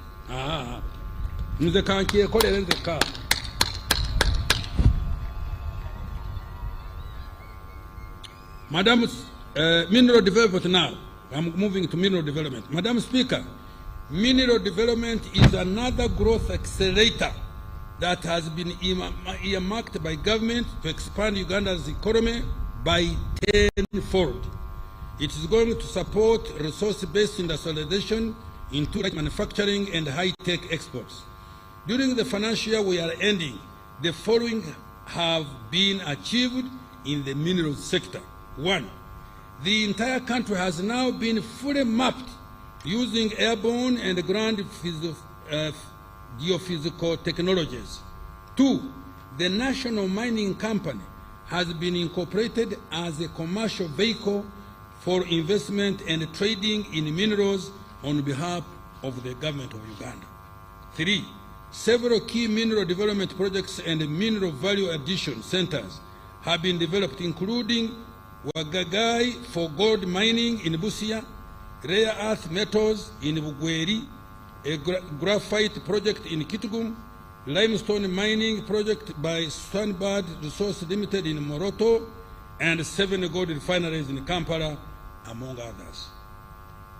Mrs. Woodcross Tin Smelting Company has established a tin smelter in Western Uganda to produce tin ingots to 99.95% tin grade. Madam Speaker, next financial year, I have allocated 41.55 billion to undertake the following interventions for further mineral developments. Fast-tracking quantification and market studies for all minerals for the purpose of investor promotion. 2, operationalizing the National Mining Company. 3, further reviewing and strengthening the fiscal regime for minerals, including regulations of artisan and small-scale miners. 4, developing the e-government mineral production system and data bank for mineral statistics. 5, commencing construction of Busia and Moroto beneficiation centers and strengthening the Ntungamo and Fort Portal centers.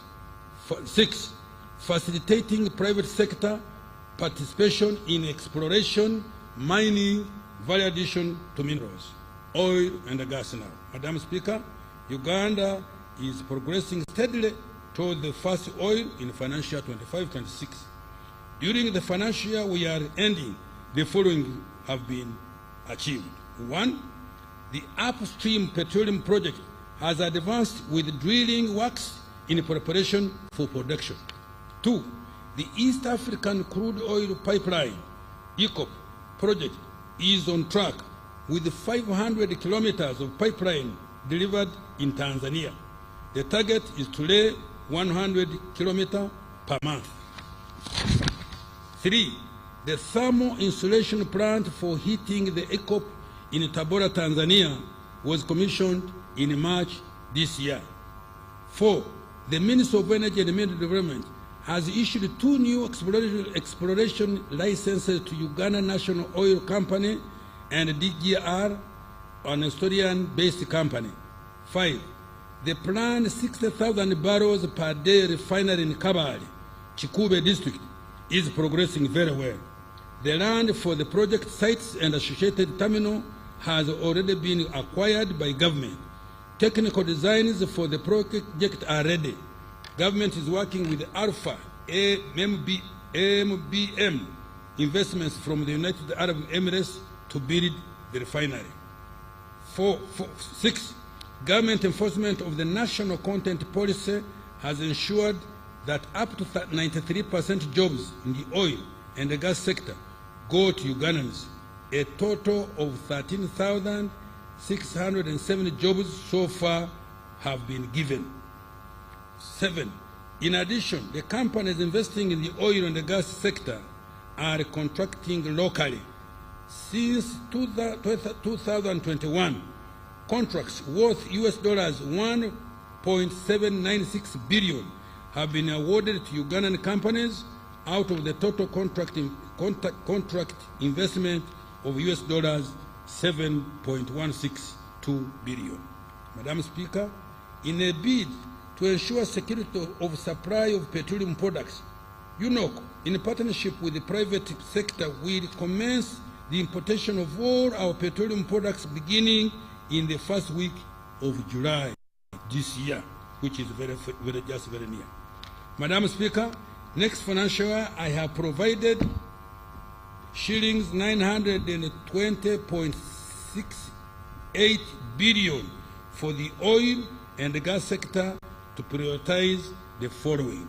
1, development of the East African Crude Oil Pipeline hub in Tanga. 2, continued construction of the ECOP, including the necessary infrastructure to facilitate adherence to high-quality environmental standards. 3, procurement and dissemination of the 57,000 liquefied petroleum gas cylinders to promote clean cooking. And 4, establishment of petroleum geoscience laboratory. And finally, 5, equity contribution for the refinery project. Integrated transport infrastructure and services. Madam Speaker, a total of 205 kilometers was added to the paved network during financial 23-24, increasing the total paved national road network to 6,338 kilometers, representing over 30% of the national road network. The following roads were completed during the financial year: Atiaka Loropi, 66 kilometers, Masindibiso, Hoa, Nyairongo, Kiarushesha, Butole, and Kavali, Kiziramfumbi Road, 97 kilometers, Moroto, Nyala, 42 kilometers. Rukungiri, Kihi, Shasha, Kanungu, 78.5 kilometers. Kapchorwa Swam, 73 kilograms. And Masindi Park Junction and Tanji Junction, Parabolisa Road, 159 kilometers. In addition, 3 bridges were completed and the construction of 36 critical strategic bridges is ongoing. The completed bridges are Kampala Flyover and road upgrading, 2 Lugogo Bridge connecting Nakasongola district and Ngoma in Nakaseke via Kasozi,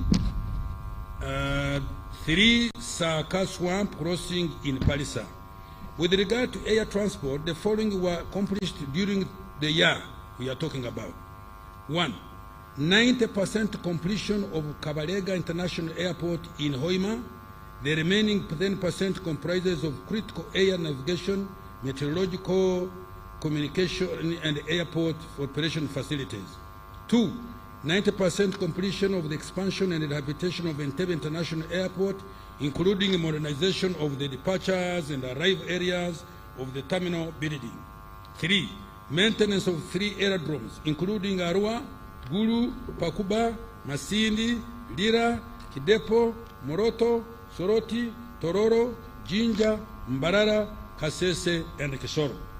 Madam Speaker, with regard to water transport, the following were accomplished during the financial year we are talking about, we are winding up. 1. Completed the construction of 3 strategic ferries, namely Amuru Rhino Camp Ferry and 2 ferries for Bukungu, Kagwara, Kabera Maido route on Lake Kyoga. 2. Completed the construction of the Maritime Training Institute in Namasagali and commenced construction works for the Maritime Rescue Coordination Center at Mwanza. 3. Completed 46% construction works for search and rescue centers at Kazi and 25% at Kaiso, Panimu, Zengebe landing sites. 4. Continued with the development of new Kampala port at Bukasa. With regard to railway transport, the following were accomplished during this financial year. 1. Acquired a 161-kilometer corridor for the standard gauge railway between Tororo and Mayuge. 2. 28% completion of rehabilitation of Tororo Gulu meter gauge railway. 3. Completed emergency refurbishment and rehabilitation of the Malaba, Kampala, Namave meter gauge railway. Madam Speaker, during financial 24-25, more focus will be put on maintenance of roads we have built, building a few new strategic roads, accelerated rehabilitation of the meter gauge railway, and the commencement of construction of the standard gauge railway. I have provided a total of shillings 4.989 trillion for that purpose. In particular, the following transport infrastructure will be undertaken. Roads, tarmacking of an additional 360 kilometers of roads and ongoing projects. 2. Completion of upgrading of 210 kilometers of the following roads. Muyembe na Kapiriprit, 92 kilometers, and 25 kilometers of service roads. Kira Matuga Road, an improvement of 5 injunctions, 21 kilometers. Tororo Busia Road, 26 kilometers. And Mayuge and Busia Town Roads, 18 kilometers. Kauku Werenga Road, 6.6 kilometers. And Namugonde Bugiri Road, 1.6 kilometers. Selected town roads, 5.6 kilometers in Paris and Kumi. Selected town roads, 7.5 kilometers in Palisa and Kumi, 12.2. And remedial works on Untungamu, Kabale, Katuna Road, 65 kilometers. Commencing the upgrading and construction of 643 kilometers of following roads projects. Kisoro, let me repeat. Commencing the upgrading construction of 643 43 kilometers of the following road projects: Kisoro Lake Bunyonyi Road, Kisoro Mugahinga National Park Headquarters, Koboko Yumbe Moyo, Yumbe Ure Road, Kitugumu Depot, Namagumba Udadiri Narugugu Road, Katine Ocheru Road, and 2.1 kilometers of town roads in Kabera Maido and the Karaki towns. Kienjojo, Kihura Wizi, Wamwanja, Kahumpe, and Empara Wiz, Iganga, Uropa, Kamuli, and Jinja, Mburamuti, Kamuli, Bukungu, and Jinja City roads, Kisubi, Nakauka, Natete, Nakauka, Kasanje, Mpigi, Nakauka, Mauguru, Nanziga, Maya, Kasanje, Bwawaya. Upgrading to bitumen standards tarmac 16.9 kilometers of roads in the greater Kampala metropolitan area and the Gomba district. Completing the construction of 22 kilometers of Kayunga Nabuganyi Road. 6. Completing the construction of Kakiri Masulita Mawale Road. 7. Rehabilitation of over 10,000 kilometers of national and community access roads in various parts of the country. This will be in addition to routine maintenance under the Uganda Road Fund. 8. Commencing the construction works for Masaka, Kyotera, Mutukura Road, and rehabilitation of Nyendo, Vira Maria Road, and access roads. 9. Continuing with the ongoing construction of up 30 bridges and structures on the national roads, including Ara, Anzu, Gazi, Rhino Camp, Acha, Rhino Camp, Lugogo Swamp Crossing, Nabuhachia, Nambora, Namsimeri, Sahana, Kamisaru bridges, Rubonji Bridge, Maziba, Kiruruma, Wembio, Kajweng bridges, Kamirwa, Nyakambu, Kochi, Osu, Odrua, Dunga, Mahoma, Mpanga, Nabuswa, and Perepa bridges, among others. Development of water ferries. Madam Speaker, the construction of 2 Lake Bunyonyi ferries is currently underway and will be completed next financial year. Now, air transport. Madam Speaker, shillings 162 billion has been provided for completion and operationalization of Kabalega International Airport in Hoima, and plans are underway to acquire at least 2 mid-range aircraft and 2 cargo aircraft to facilitate exports in the medium term. Information and Communication Technology, ICT. Madam Speaker, during the financial year we are concluding, the following have been achieved in the ICT sector. 1. A total of 4,354 kilometers of fiber cable have been laid across the country, connecting 1,523 key government service delivery units to the national backbone infrastructure. 2. The internet penetration in the country has increased 64% from 25% in 2017, and the share of government services provided online is now at 40%, up from 20% registered in 2017. 3. A PDM information system has been developed and rolled out in all the 10,535 parishes across the country.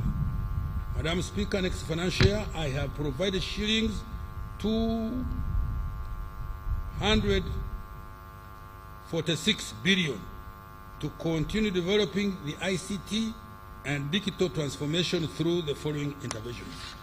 1.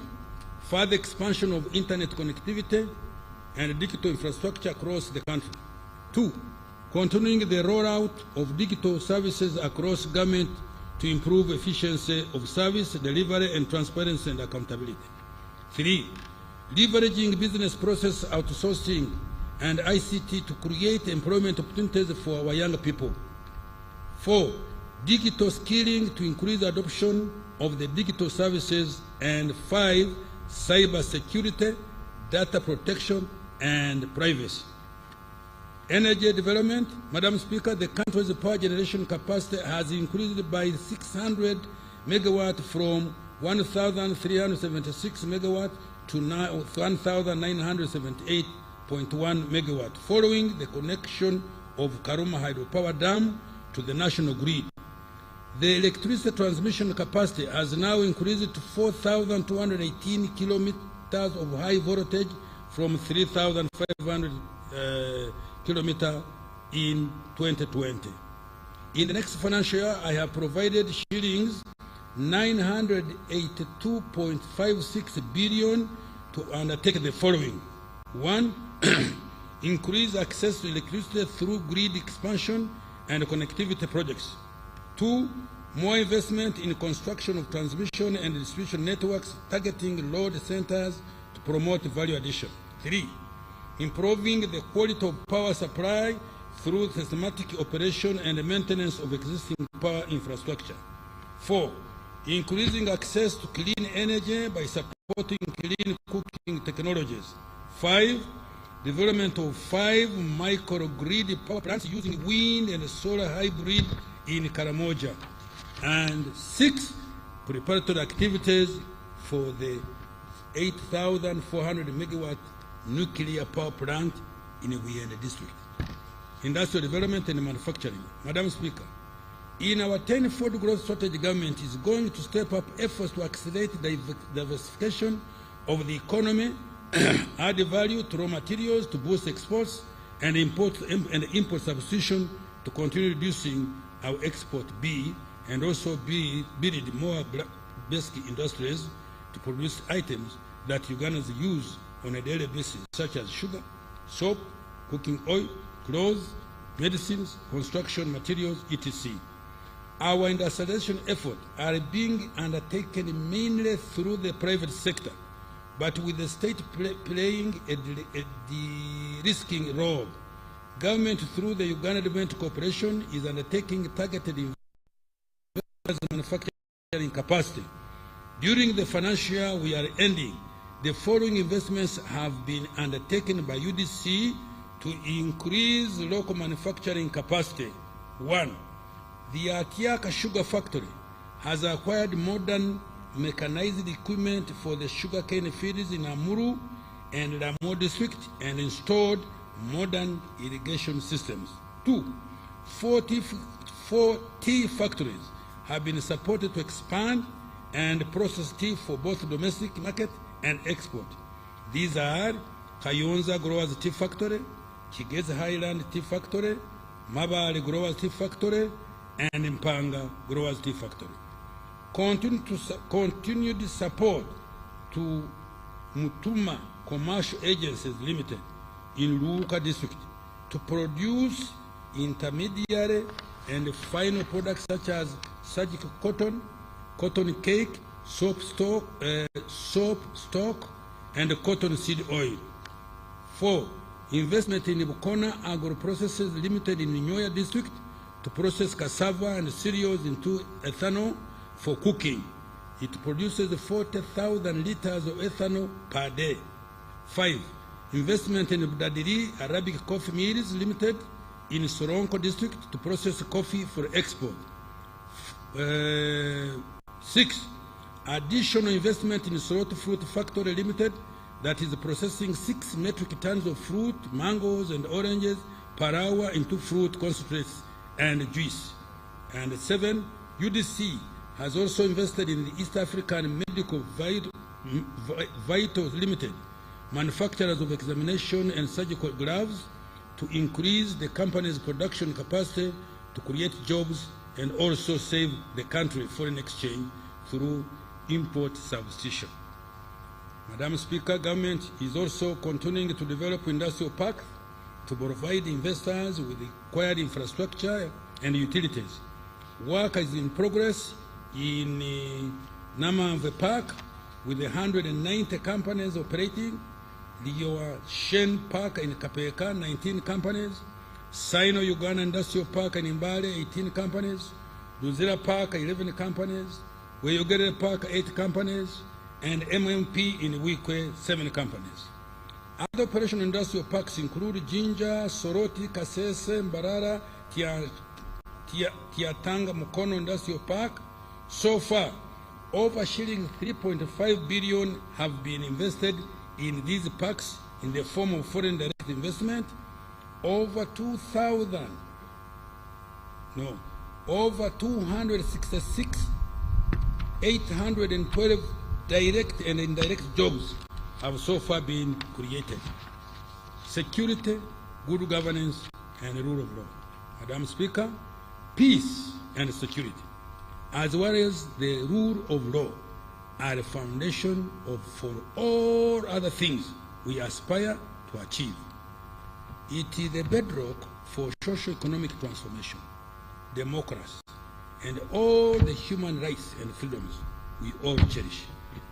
Accordingly, we have done before, as we have done before, government will continue to prioritize peace, security, and the rule of law.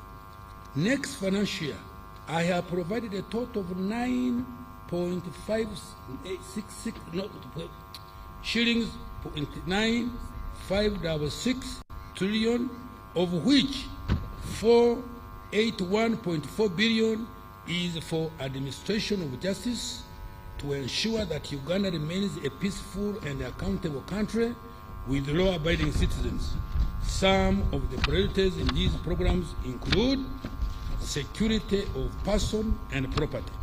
1. Strengthening the capacity of security agencies to address emerging security threats and ensuring combat readiness of security agencies to protect life and property. 2. Enhancing military capacity through acquisition of various assets and strengthening the surveillance infrastructure. 3. Supporting joint military operations in the region. 4. Building effective crime response system targeting sophisticated crimes such as terrorism, other transnational crimes, arms proliferation, illegal entry into our country, money laundering, cyber crime, espionage, smuggling of contraband, human trafficking, and others. 5. Supporting the civil authorities in combating threats as well as managing the refugees in line with our refugee policy. And 6. Improving the welfare of the military, police, prisoners, ISO, and ESO personnel through salary enhancement. Justice, law, and order. Strengthening justice, law, and order service delivery systems by A. Recruiting 10 more high court judges in commercial and land divisions to enhance adjudication of commercial and land cases to eliminate backlog. B. Recruiting 5 more justices of Court of Appeal in line with Judicature Amendment Act 2024. C. More investment in court automation to cover an additional 10 courts to enhance efficiency, reduce human contact, by extension reduce incidents of corruption. D. Promotion of alternative dispute resolution mechanism to complement the formal adjudication of cases. E. Starting construction of regional courts of appeal in Imbarara and Gulu, high courts in Hoima and Masindi, chief magistrate courts in Amorota, Buro, Rakai, and Katine, and magistrates grade 1 courts in Busembatia, Nyarushanje, Rubuguri, and Adwari. F. Promoting the use of scientific evidence in investigation and prosecution of cases, including construction of the National DNA Data Bank at the Government Analytical Laboratories at Wandegeya. G. Mass enrollment for and renewal of national IDs and automation of immigration and business registration services. H. Reforming laws and the due process to ensure faster and expeditious resolution of disputes, among others. Natural disaster response and management. Madam Speaker, I'm about to close. During financial year 23-24, government supported 93,930 households with relief food and non-food items across the country. Next financial year, I have provided shillings 18.1 billion plus a contingency fund of 146.26 billion to support disaster response and management, including operationalization of the National Disaster Risk Management Plan. 2. Support 50,000 households with food and non-food items across the country. 3. Provision of funds to Uganda Red Cross Society to support disaster victims. And 4. Supporting the resettlement of 1,000 households that were displaced by landslides and floods in the Elgon region, including the districts of Duda, Manafa, Bulambuli, Namisindwa, and Soronko. Government strategy for financial 24-25 and the medium term. Madam Speaker, in line with the HE President's guidance, my ministry, in collaboration with the National Planning Authority, has developed a strategy for growing Uganda's economy tenfold. The target is to expand the size of the economy from about $50 billion last year to $500 billion by 2040. Government has identified 4 anchor sectors to drive this growth. These are agro-industrialization, tourism development, mineral development including oil and gas, and science, technology and innovation including ICT. Madam Speaker, these are the ATMs that are going to mint money for Uganda's next financial year and in the medium term. The detailed enabling policies, interventions, and actions will be contained in the forthcoming 4th National Development Plan. Madam Speaker, to achieve this ambitious goal in the next 15 years, we must deliberately and pragmatically do the following. 1. Double the size of GDP every 5 years for the remaining 3 national development plans. 2. Raise per capita GDP 6-fold from the current US dollars 1,146 to about US dollars 7,000 in financial year 2039-40. 3. Double the level of savings in the economy from 20% of GDP to 40% of GDP in 2040. 4. Raise the share of exports in GDP from 12% in 2022 to 50%, and the share of manufactured products in merchandise exports from 13% to 50%, and medium high-tech products from 21% to 50% over the same period. 5. Increase the annual FDI inflows from US dollars 2.9 billion in 2022 and to US dollars 50 billion by 2040. 6. Accumulate the stock and the quality of human capital, skilled workers, physical capital, energy, railway, roads, air travel, and internet infrastructure, and natural capital, forests, swamps, rivers, and lakes. Madam Speaker, the success factors of this strategy are: 1, enhancing the capacity for effective national defense and security to avert any internal or external security risks. 2, maintaining constitutional order, an effective and efficient judiciary, and a people-centered legislature. 3, economic stability in line with the commitments contained in the Charter of Fiscal Responsibility. 4, a reformed government-wide coordination of rationalized ministry, departments, agencies, and local governments. 5, effective and accountable public institutions prepared to fight corruption and impunity. 6, policy consistency to ensure effective implementation of government programs and interventions. 7, enforcement of local content in government programs and investments and support to culture and the creative industry. 8, digitization and automation, including e-payment, e-commerce, e-government, procurement, e-health, e-education.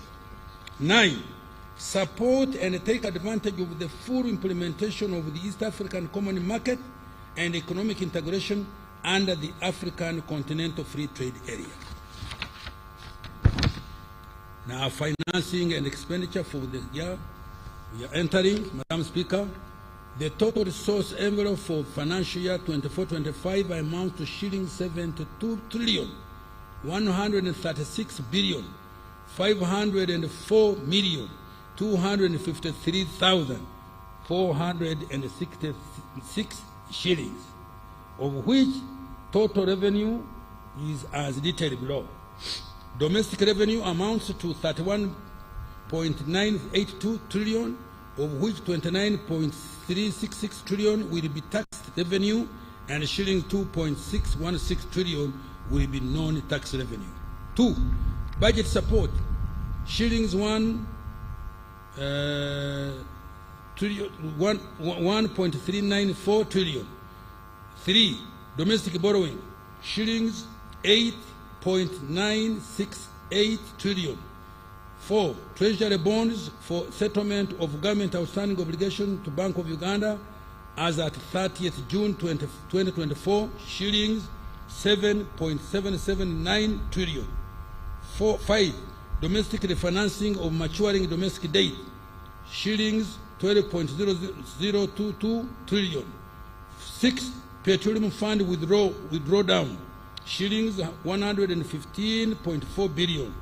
7, project support external financing, shillings 9.583 trillion.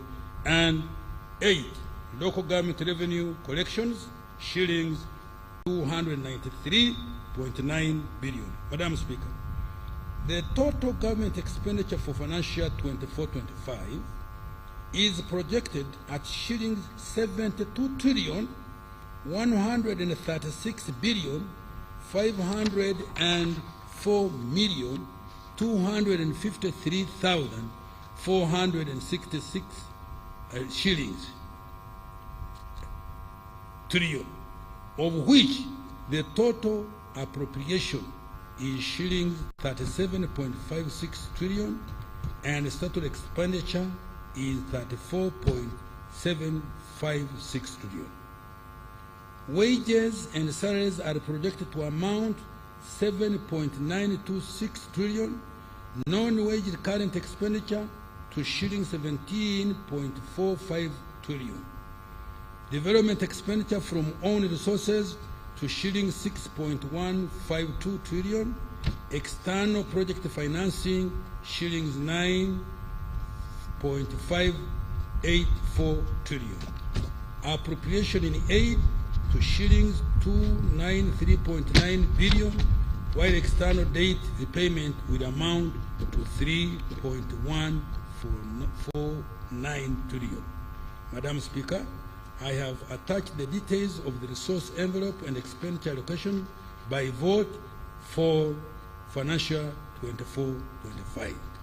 Madam Speaker, the year 24-25 budget has been designated to target 7 key priorities.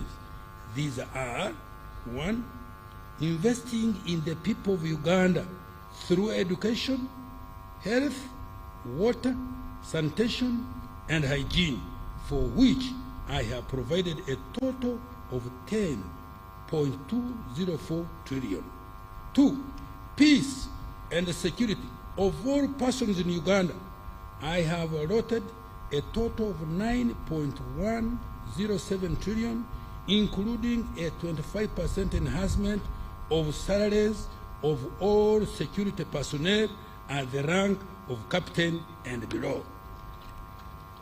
3, maintenance of roads, of all roads, construction of 3 strategic roads, as well as rehabilitation of the meter gauge railway and construction of the standard gauge railway.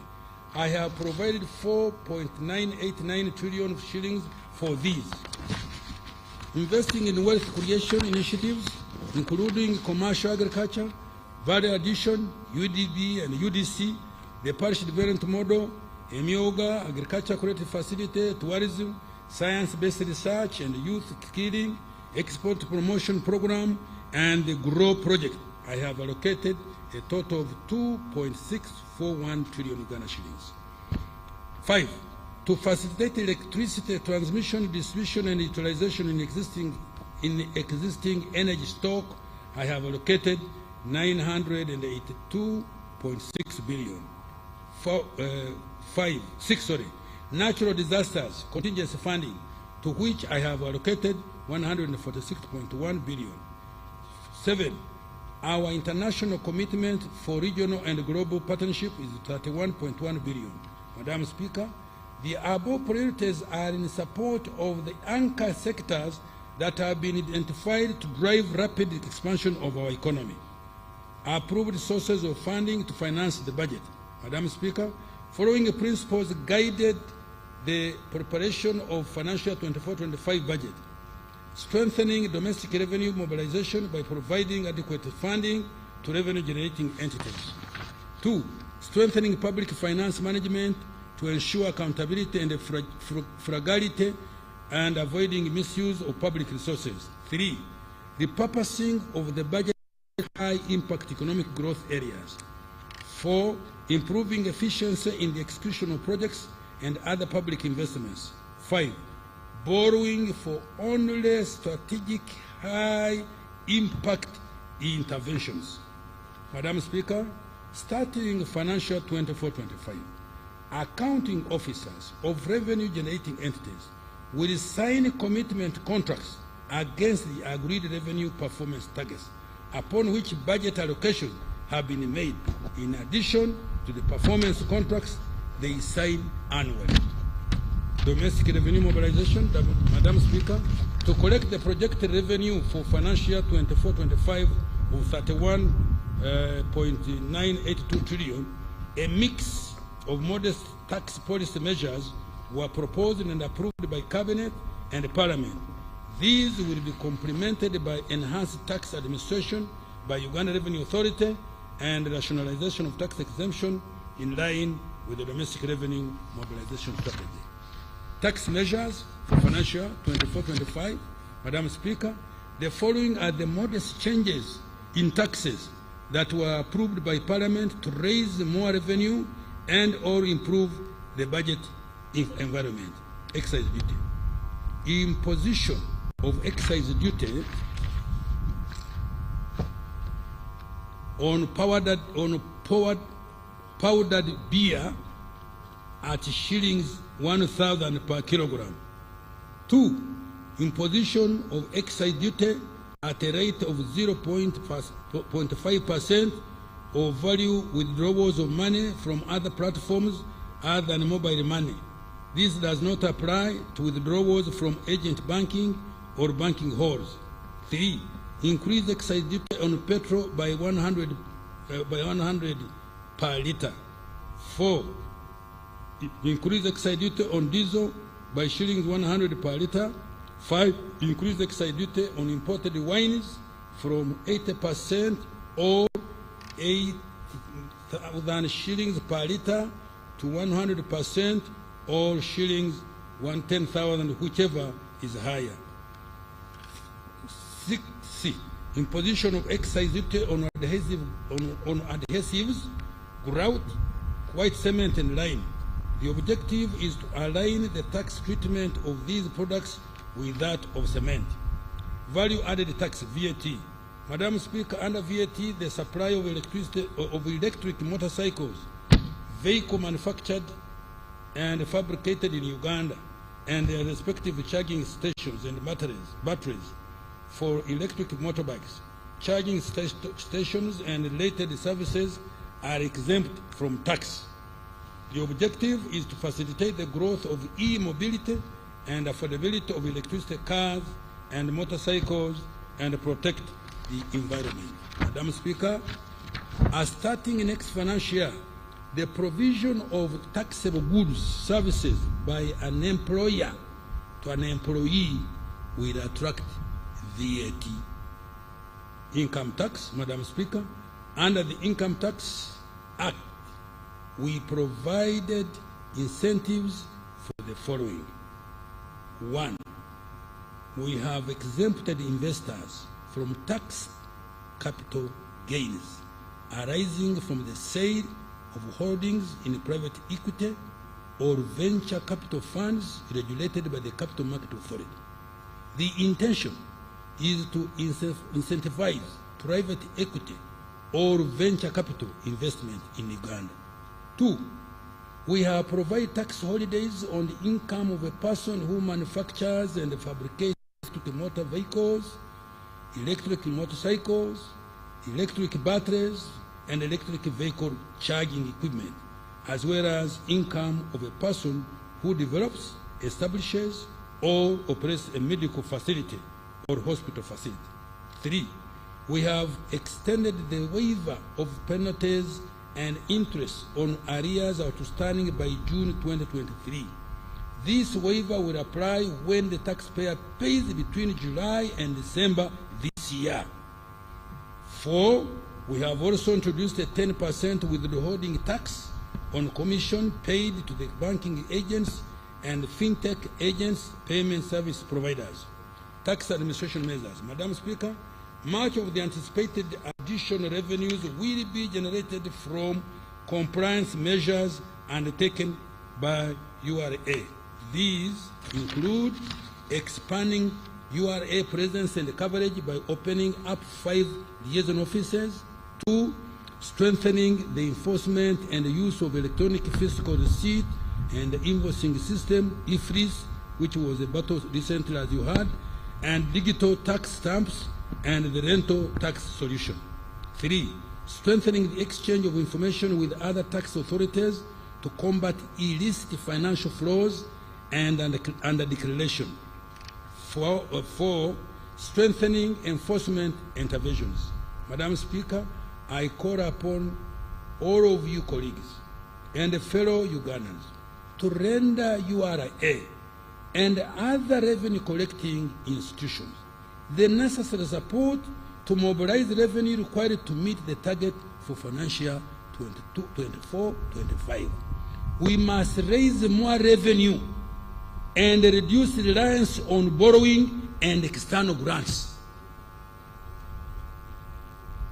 I repeat, we must raise more revenue and reduce reliance on borrowing and external grants. Those of us who go to borrow, they take us as if we are children. They look at you, go today, come tomorrow. Go today,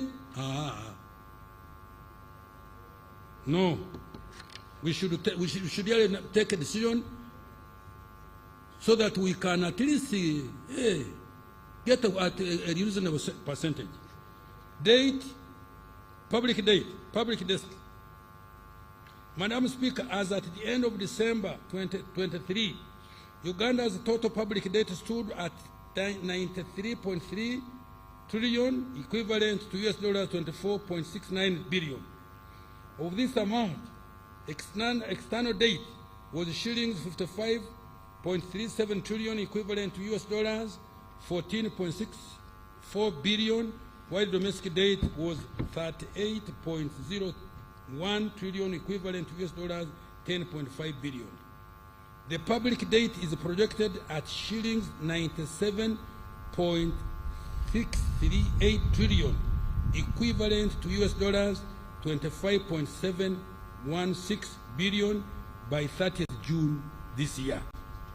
In nominal terms, Uganda's public debt to GDP was estimated at 46.9% in June 2023 and is projected to end at 47.9% this financial year ending June. This is below the 52.4% threshold provided for in the Charter for Fiscal Responsibility for the financial year 23-24, and less than 50% of GDP government policy target for debt sustainability. Madam Speaker, although our debt has increased, it is still sustainable, and the government is committed to keeping it sustainable. Most importantly, the money we have borrowed has been invested well, and these investments have started to give good results. The borrowed money has been spent as follows. 1. 29% was invested in improving the transport infrastructure, including oil roads, Kampala flying over, and the several tarmacked roads linking the whole country, airports, including upgrading Entebbe International Airport, and the building of Kabalega International Airport, rehabilitation of the meter gauge railway, etc. 2. 28% has been invested in the development of energy infrastructure, including Karuma and Isimba dams, power transmission lines, and rural electrification. 3. 12% has been invested in improving water sources for both human consumption and for irrigation and livestock. 4. 5% in agro-industrialization. 5. The development of industrial parks, extension of national backbone infrastructure, which has improved the quality of internet and communication, as well as investment in education and health, among others. Nonetheless, the ratio of total debt service to domestic revenue, excluding maturing domestic debt redemptions, is projected to increase to 40.3% in financial year 24-25 from 23.4% in financial year 23-24, above the threshold of 20%. This is the reason government has committed to exercising caution in borrowing to ensure debt sustainability by implementing the following measures. 1. Prioritizing concessional borrowing where available and reducing commercial borrowing at high interest rates. Such a borrowing shall only be for very few strategic and high impact projects. 2. Strengthening capacity for domestic revenue mobilization. 3. Controlling government spending to ensure allocative efficiency. 4. Boosting exports to increase foreign exchange inflows. 5. Ensuring project readiness and the quality of public investment to increase the return on investment. Now I conclude. Madam Speaker, in conclusion, the economy has fully recovered from various shocks that have impacted it in the past 4 years.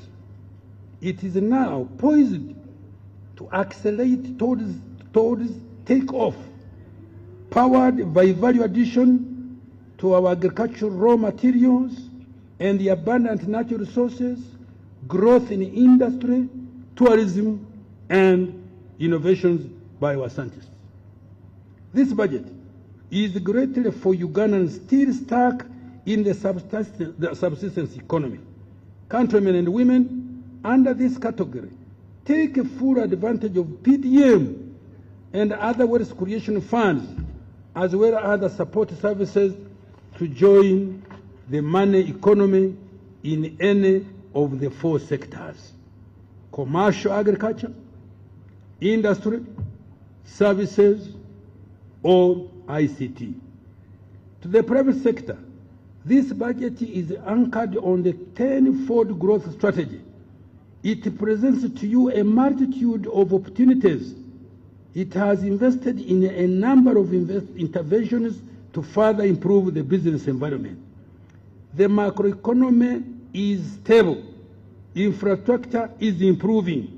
Affordable capital has been provided for you to engage in value addition and export. Electricity is now reliable, and the government will work hard to reduce its cost. Regional markets are expanding, and barriers to market access are being removed. Therefore, take full advantage of these opportunities to create wealth and prosperity. Aya, have we agreed with the businessmen? Yes, please. Yes. To the youth, this budget offers opportunities. You, the youth, listen. To acquire more skills, access finance, innovate, and develop develop new and better products. To those with talents, I assure you that creative industry is going to be supported.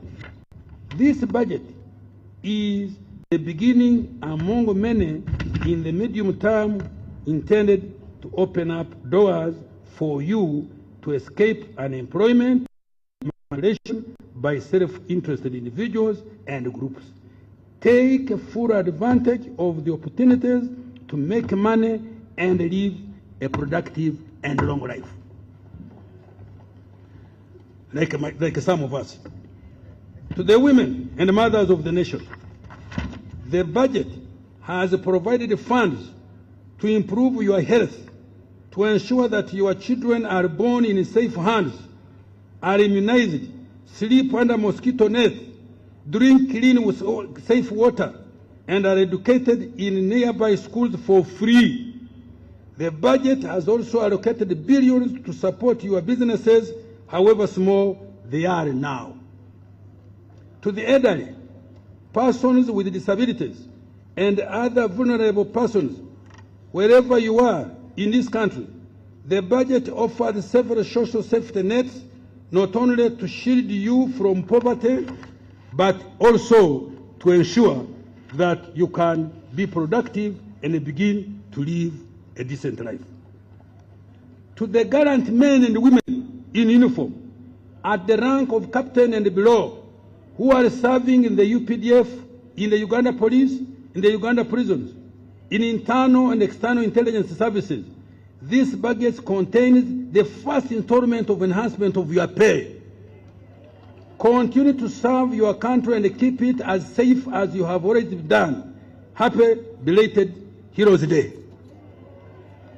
Madam Speaker, as I step off this podium, I would like to call upon all Ugandans to embrace the President's message. Let every adult Ugandan engage in producing a good or a service for sale. That way, we shall be able to create a bigger pie for the greater good of our country. I dedicate this budget to all the wealth creators. Madam Speaker, with that passionate statement, I wish to beg you to move. Thank you. Thank you so much, Honorable Minister. Honorable Minister, everybody appreciates your budget this year, and that's why you can see nobody has even slept. We want to congratulate you so much, and we want to thank you, Honorable Minister. And by extension, we want to thank the President for the clarity of your delivery of the budget speech for this financial year.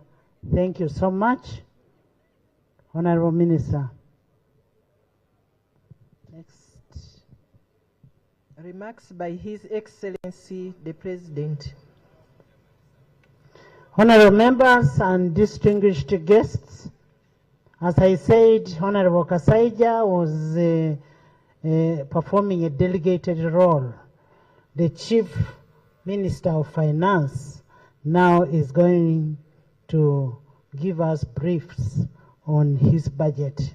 I now take this opportunity to invite His Excellency the President of the Republic of Uganda, Yoweri Kaguta Museveni, to make his remarks on his budget.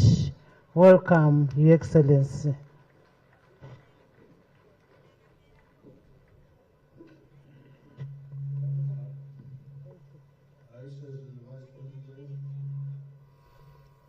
The Right Honorable Speaker of Parliament, His Lordship the Chief Justice, the Deputy Speaker and the Deputy Chief Justice, the Right Honorable Prime Minister, the Chairman of the Vice Chairman of the NRM, all the other leaders, and the Wananchi who are listening.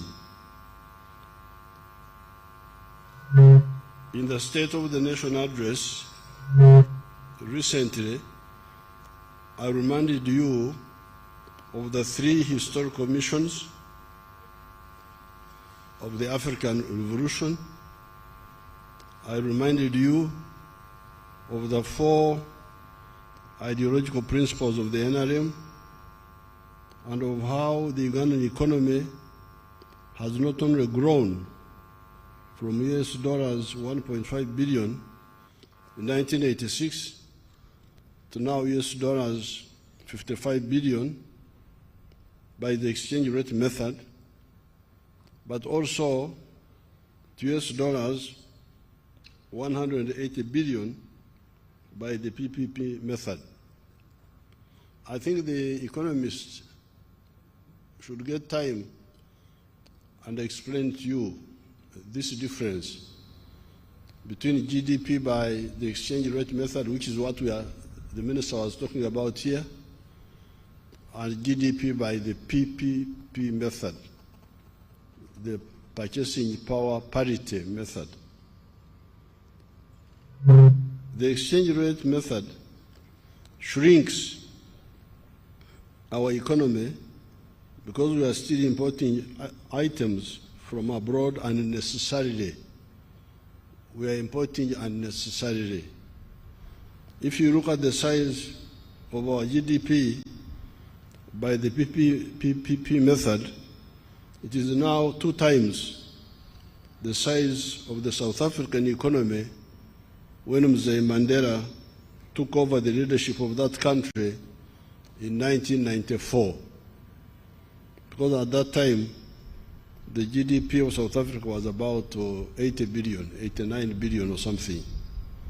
So if you use the PPP method, the GDP of Uganda now is 2 times the size of the South African economy by the time Mzee Mandela took over government there. In the next few years, for me, I'm not waiting for the 2040, because they keep talking about the 2040. We shall catapult the economy to the size of the USD 500 billion. Why am I sure of this? It is because much of our economy today is comprised of raw materials that are in value nominally 10% of the value of the final products. By adding value to coffee, maize, forest products, minerals, etc., our economy will grow exponentially. You have seen the exports in this year. They grew by 38%. You saw the figures there which the Minister was showing you. Exports, export earnings in 1 year from $4 billion to $7 billion. Rate of growth 38%. Because we are just underutilizing everything. This is the problem. Uganda importing furniture. You can imagine that? Importing furniture from Dubai, from India. Mama Janet here had to fight with those wonderful people in the Ministry of Education who were determined to buy furniture from India. Imagine, furniture in Tebe also takes money outside. Money is taken to buy dead people's clothes from outside. That's what the Banyankore call clothes of dead people. They are called imtujuru. So that's what we spend $800 million on imported textiles. The shirt I am putting on is made here, 100% Ugandan. That's here. Why should we import textiles? We had some issues with the traders here, the people they call traders. What they call traders are the importers. How about, there was a man called Warusi Mpanga in the 1950s. He was buying cattle from the Ankole area and bringing them to Kampala. He was not an importer. He was an internal distributor. According to the traders in Kampala, that one is not a businessman. The businessman is the one who is Okusaka, who is buying from outside. This slave mentality must go away. I'm not a slave myself. I have never accepted a slave dependency mentality. That's how we were able to lead our revolution. So this importing is what is creating the discrepancy. The economy is bigger, $180 billion, but if you use the exchange rate method, it comes to 55 billion. It shrinks. But if you solve that, the size in figures will be much bigger than it is now. We have the electricity, and we shall continue expanding the generation. I want to thank the minister. Really, he showed everything here in detail, and I'm glad you gave him a standing ovation. I think you may go to heaven because of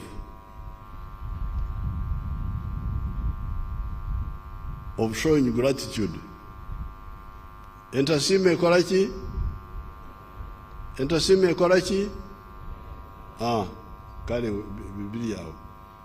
The one who does not thank, nobody will give him again.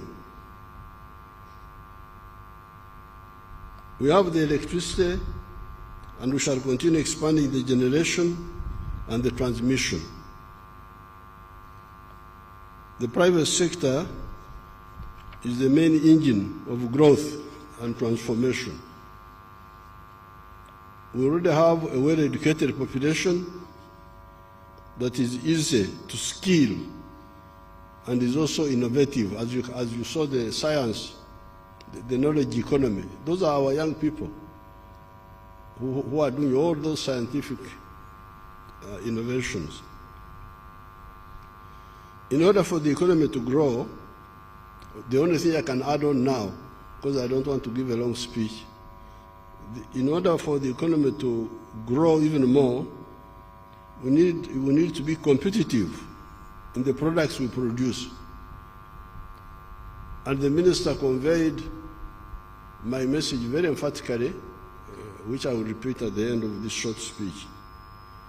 But in order, we need to be competitive in products and services we produce. Our products and services must be cheaper and of better quality than products from other countries. In order to achieve that, we need affordable electricity, which is already being worked on. Because for you to be competitive, you need cheap electricity. And we are working on that, as you saw here. We need low-cost money for the wealth creators, which is already available in the forms of PDM, Emioga, and UDB loans. I really want to render irrelevant these money lenders and all these people who suck our people. We shall continue putting money in PDM, in Emioga, in UDB, so that the people who want wealth creation have soft money, money which is not very expensive.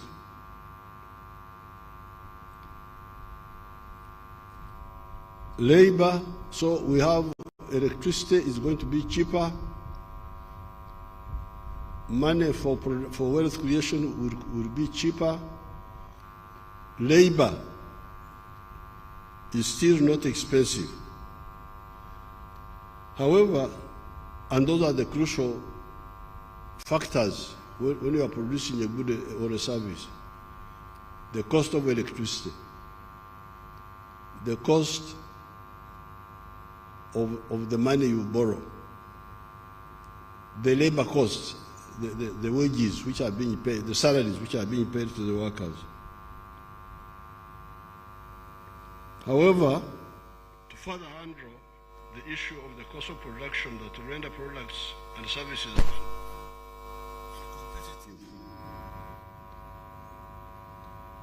Correct this in my speech. This should be uncompetitive. We must reactivate rail and water transport for cargo. This is what is missing now. Electricity is being worked on, money for borrowing, for production, not for importing. We are not giving you soft money for importing.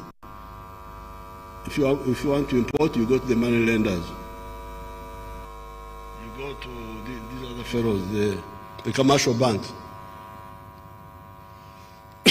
But if you are a wealth creator, we have money for you. The cost of labor is still low. But how about the cost of transport? Transport, not for people who are going to nightclubs. Those can pay whatever cost they are charged. It's up to them. If you don't want to pay, you stay home. So when I say the cost of transport, I'm talking about transport of goods, cargo. That's why the railway is our next big target. Railway for the goods, and especially for the goods, even people, but mainly for cargo.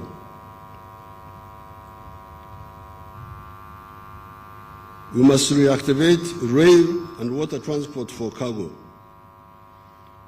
We have repaired the old meter gauge from Malaba to Kampala and also from Tororo to Gulu Pakwach. We are going to start building the SGR, the standard gauge railway from Malaba to Kampala and Kampala to Mpondwe to Kasese. Later, we are going to expand the SGR, the standard gauge railway, to Gulu Nimule. The railway will transform our capacity to create wealth. Because once the railway is fully operational, then transport of goods from here up to Mombasa will be cheaper.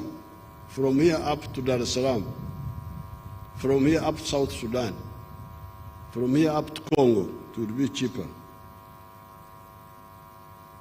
It will also save the roads, because this crowding you see on the roads by the heavy trucks, it is because the railway is not working. When the railway starts taking off the trucks from the road, then the pipeline, because we are also making the pipeline for petroleum, Because now the road has got passengers, they're on the road, you have the cargo on the road, you have the petroleum products on the road. That's why the road is under such pressure. The railway and the pipeline for the petroleum will solve that problem. That means only passengers or light trucks will remain on the road.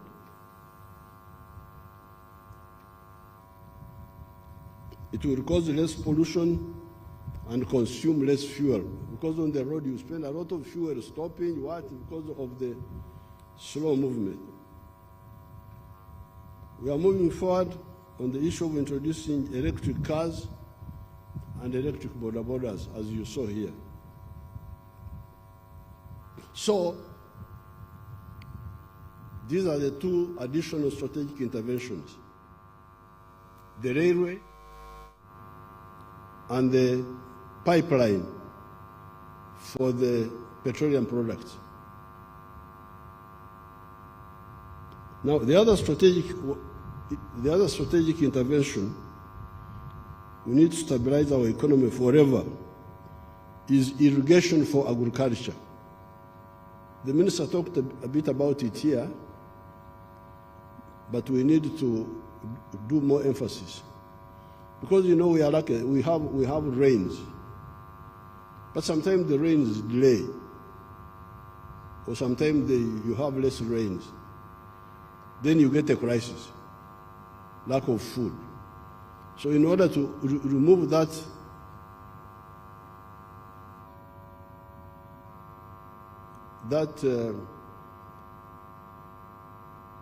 occasional disturbance,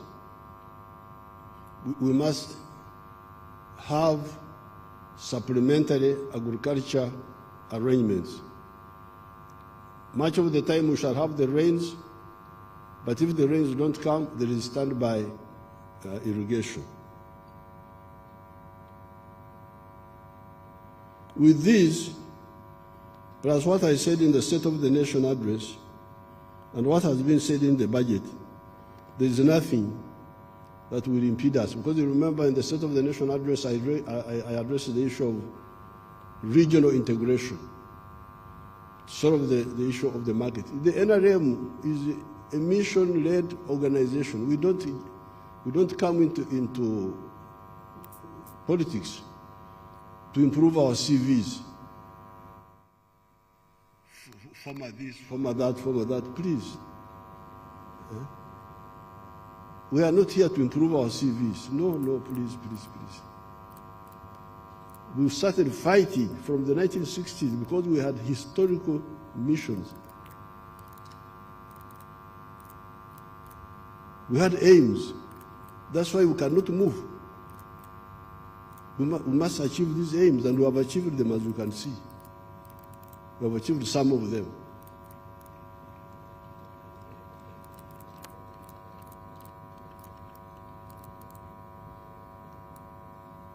You heard the minister telling you that economy he was talking about, which he presented here, was all minus our petroleum, which is about to come online.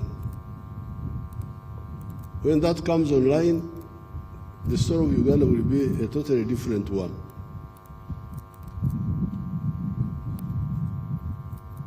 In a short while to come, our petroleum will start coming from the ground.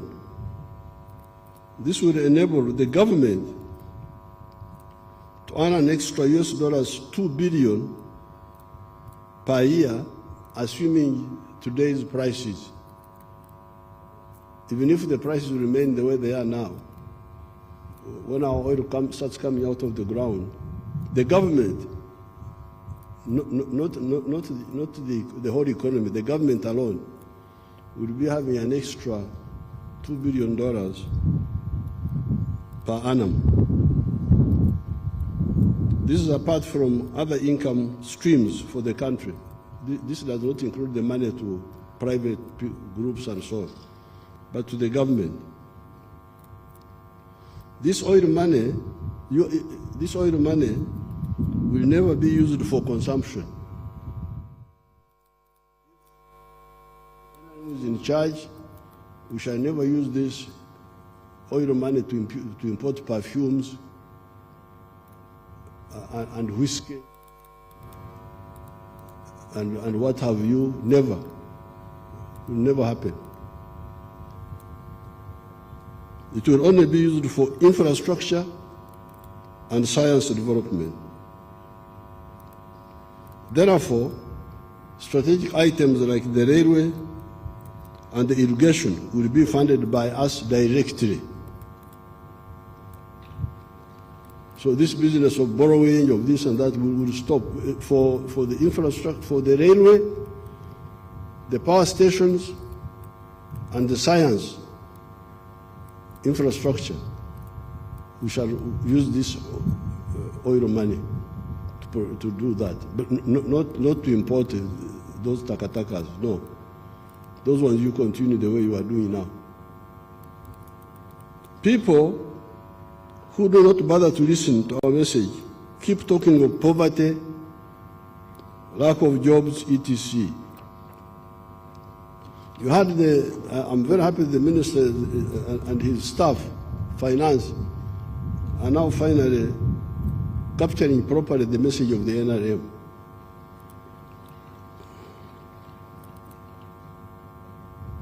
Because we have been having problems with them, the way they present things, the way they talk. Sustainable development, what is that? What does it mean? One time I asked, what does the sustainable pregnancy mean? That somebody is pregnant sustainably, never produces a baby. Nature provides that you have quantitative growth and qualitative change. Pregnancy, after 9 months, becomes a baby. Baby, after some time, changes into something else. That's how life is. You cannot have a static situation indefinitely. So we are very clear that prosperity means an adult person participating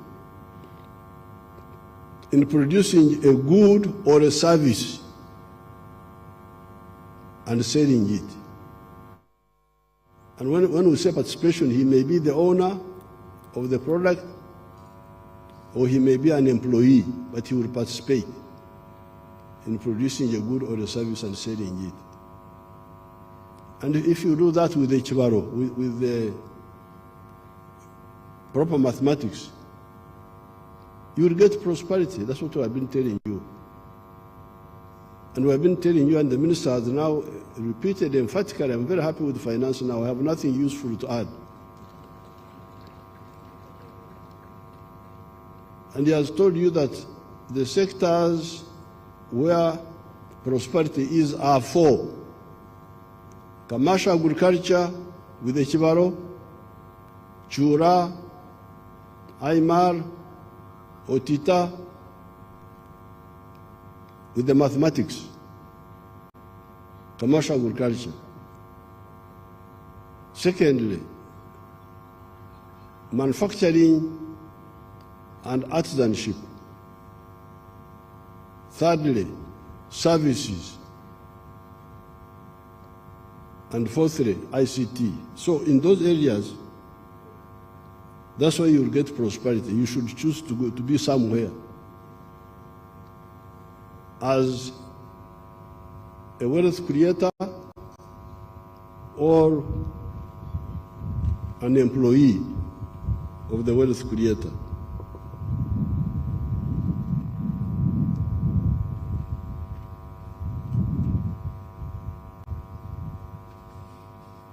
Now, those who bother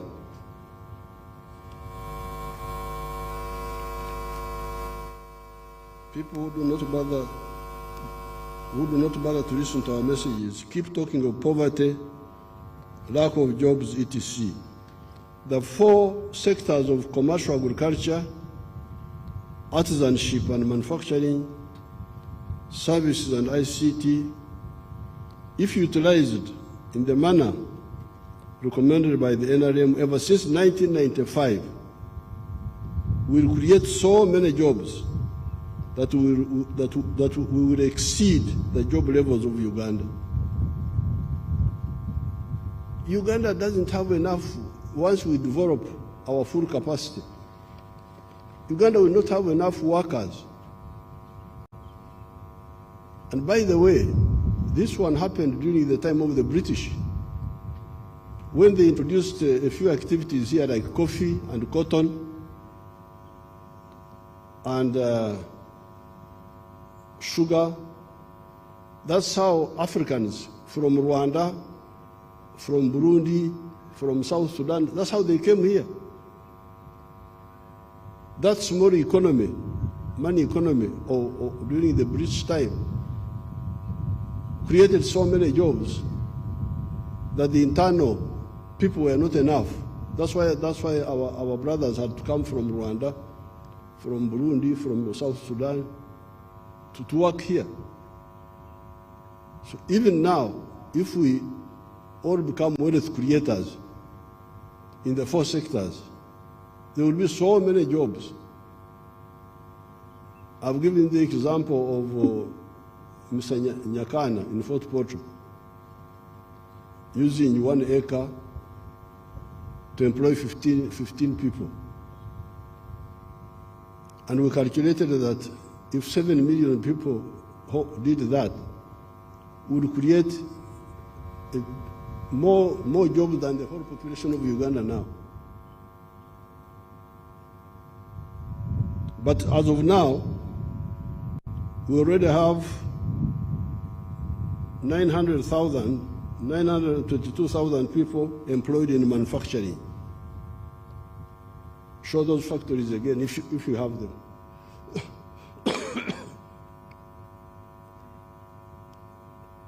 Show them on the screen, the factories.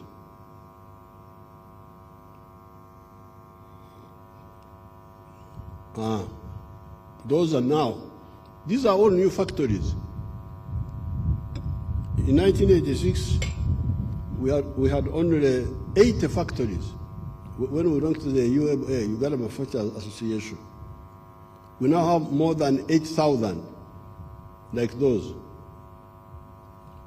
These are already employing 922,000 people and something. The whole of the public service, army, police, civil service, 480,000. So the factories are now employing 2 times the number of people working in this public service. So those jobs, the jobs are there, but you must be qualified for them by doing the right thing. All those are jobs. New jobs, you can see all of them are brand new factories. They are not all. This is the factories now, giving us 922,000 jobs. The services, the hotels, the tourism, the transport, the banks, they are now employing 5 million people. 5 million. Look at show that factory, the one of the factory. The one which was there now. Put it back. The one which was showing, those are hotels. Go back to the one you had showed.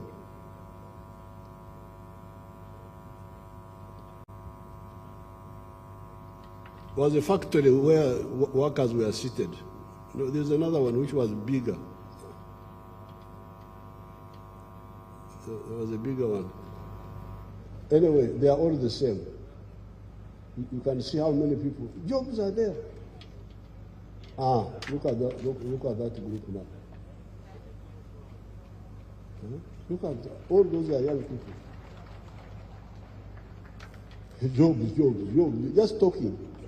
They don't listen. And then they have their wonderful papers, like the wonderful, what do you call it, monitor, that monitor group. Ovyo hao, wajinga hao.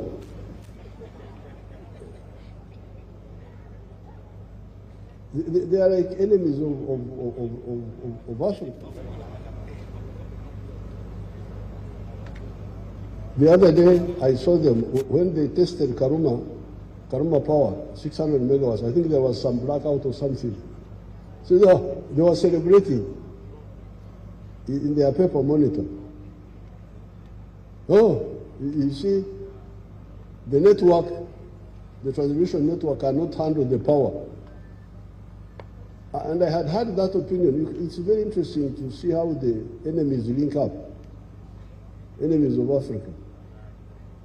So the logic of the monitor is like what I used to hear with the governments, some of the civil servants who are like on the side of monitor also.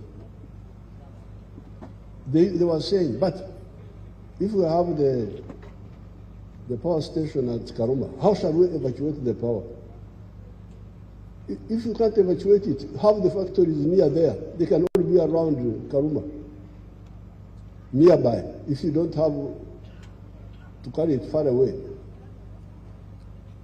When Jinja, Owen Falls Dam, was opened by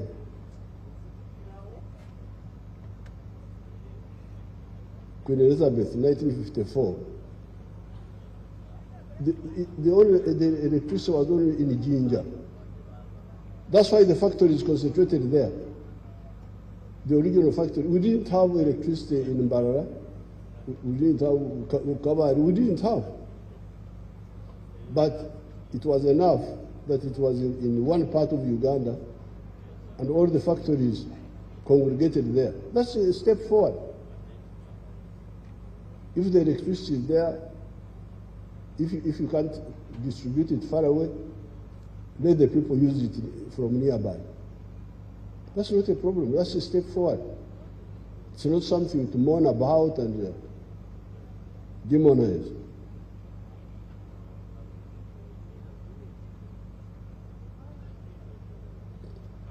Now, the ones employed in services, the 5 million, 40,000 of them are employed in ICT.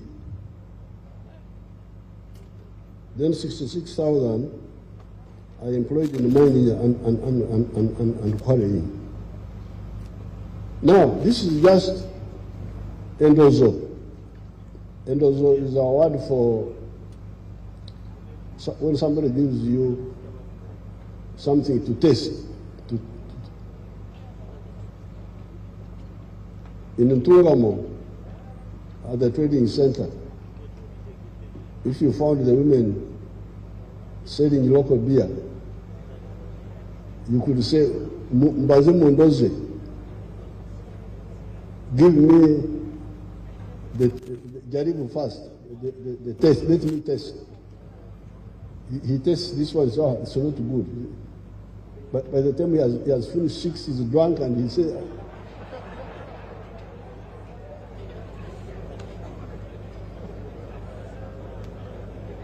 he says all the beer is bad.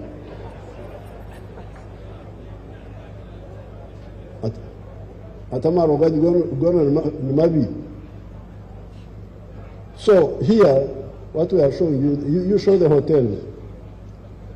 You are started showing the hotels, the services, in the picture.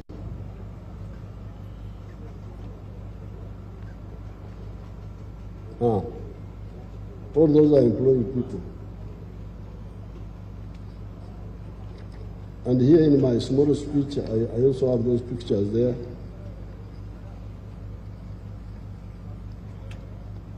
I have those pictures.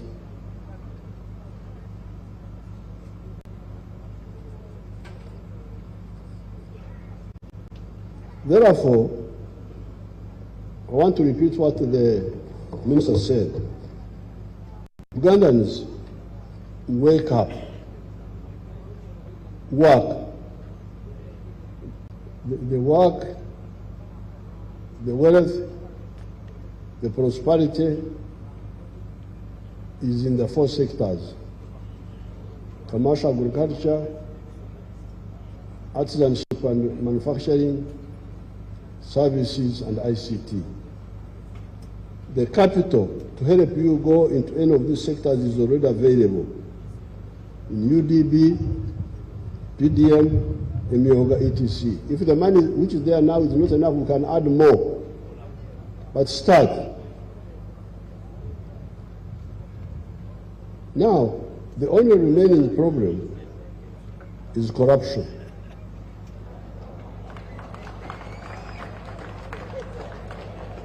As I said the other day, we are going to stamp out that corruption. It's really amazing how people do not see. NRA is a very, very powerful force. I don't know how anybody thinks he can play around with it. We are very soft. We use soft methods. We never force anybody. We always talk to. I am like a pastor, preaching. Repent, you are going to go to heaven. But they don't know. I don't know why they forget that we have got a lot of capacity, a lot of power, which we shall use if necessary. I can't get it. Because these corrupt people insult our heroes. The other day, we were in Mpenja celebrating Heroes Day. Now, those heroes there in Mpenja, we were told there were 250 skulls of dead people. They are there in just that village. Now, in the whole of Uganda, we lost 800,000 people killed. 800,000. In Luero, we gathered 30,000 skulls. There were 70,000. So, this sacrifice, that's how you are here, you fellows. Excellency President, Excellency Vice President, Right Honorable this, Right Honorable that, His Lordship this, all those powerful people, Honorable, I don't know what, they are all here. On the blood of our people. You heard them when we were in Mpenja, they were still talking about Akasimo, their small this and that. They sacrificed and we are here.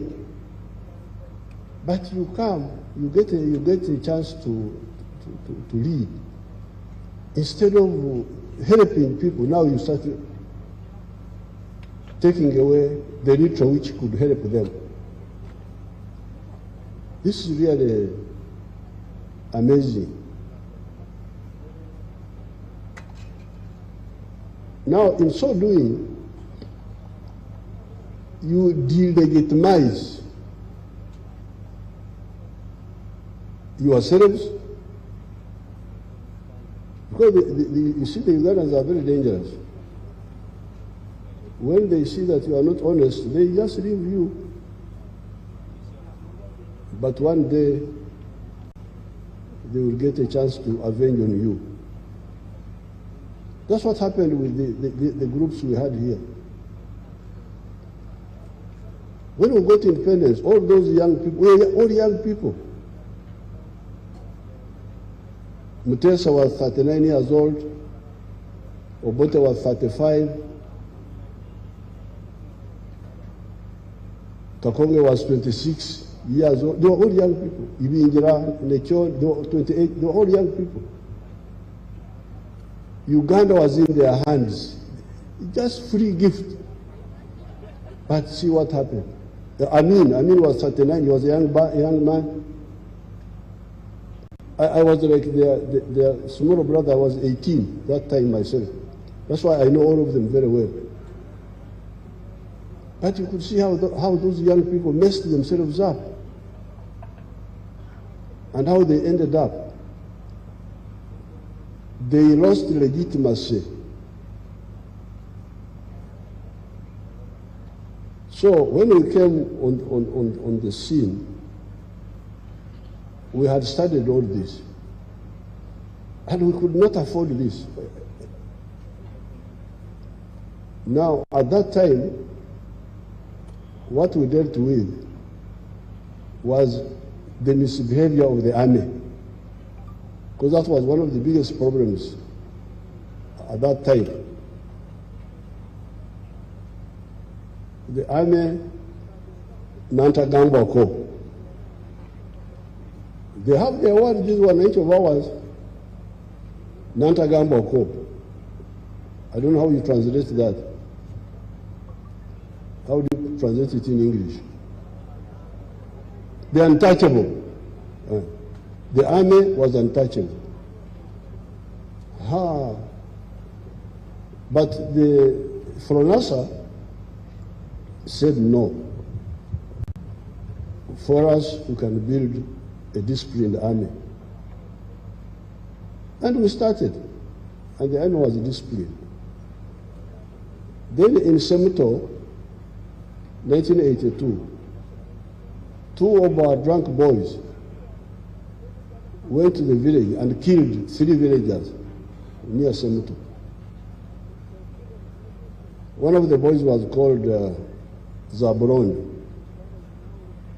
So they killed people in Semuto. That was really the boundary. Whether NRA was survive or be written off by the people. So we arrested these people, these boys. Zabron, he was actually a good boy, but he's fond of drinking.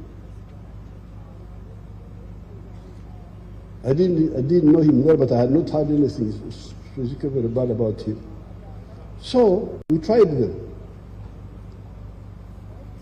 And the case came to the High Command. The other day, the Right Honorable Speaker was calling me former Speaker, which of course I was for 10 years. But I was also a Chief Justice some time ago.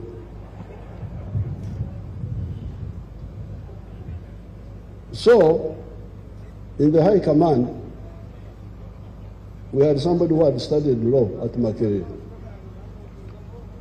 a man called Jim Muhez. Then he told us in the meeting that, you see, what killed the people in Semuto, Murule, the place is called Murule. What killed the people in Murule was not Zabron. It was the beer inside Zabron.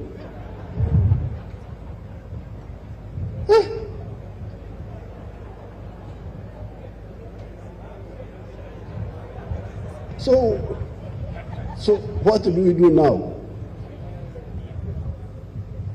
How do we separate the beer from Zabron?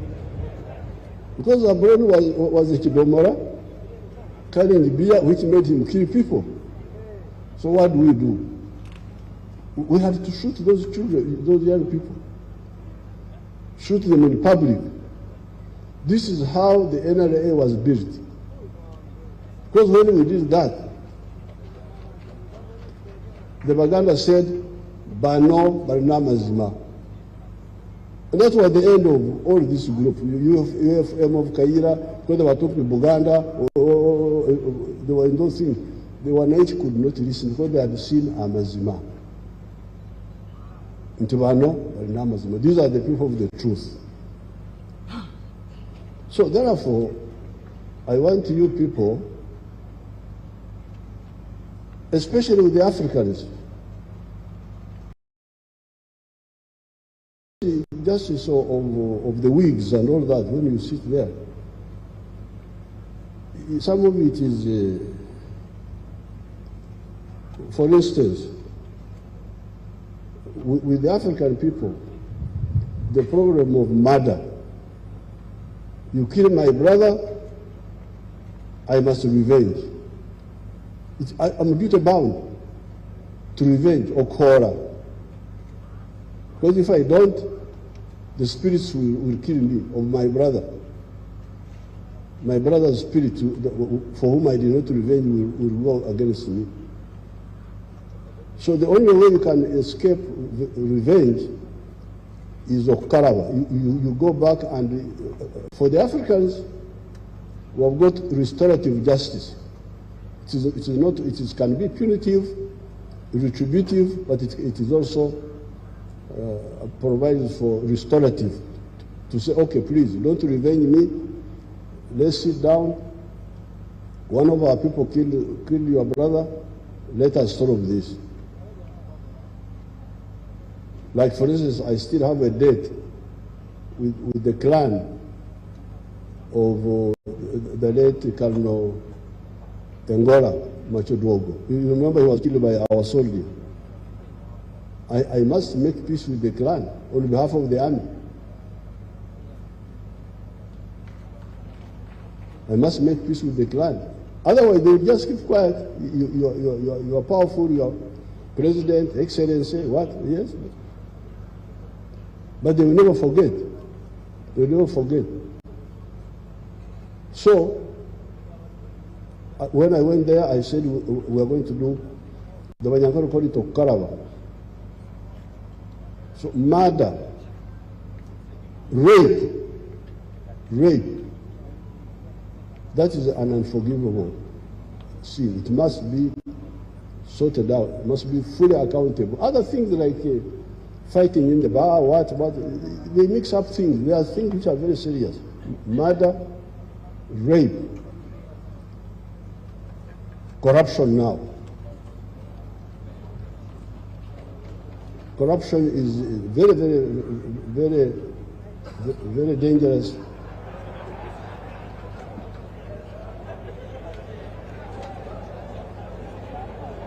And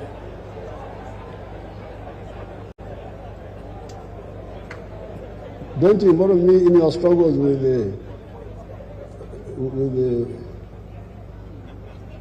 the commissioners and so on.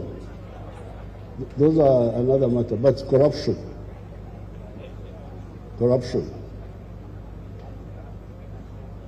So these three, murder, rape, must be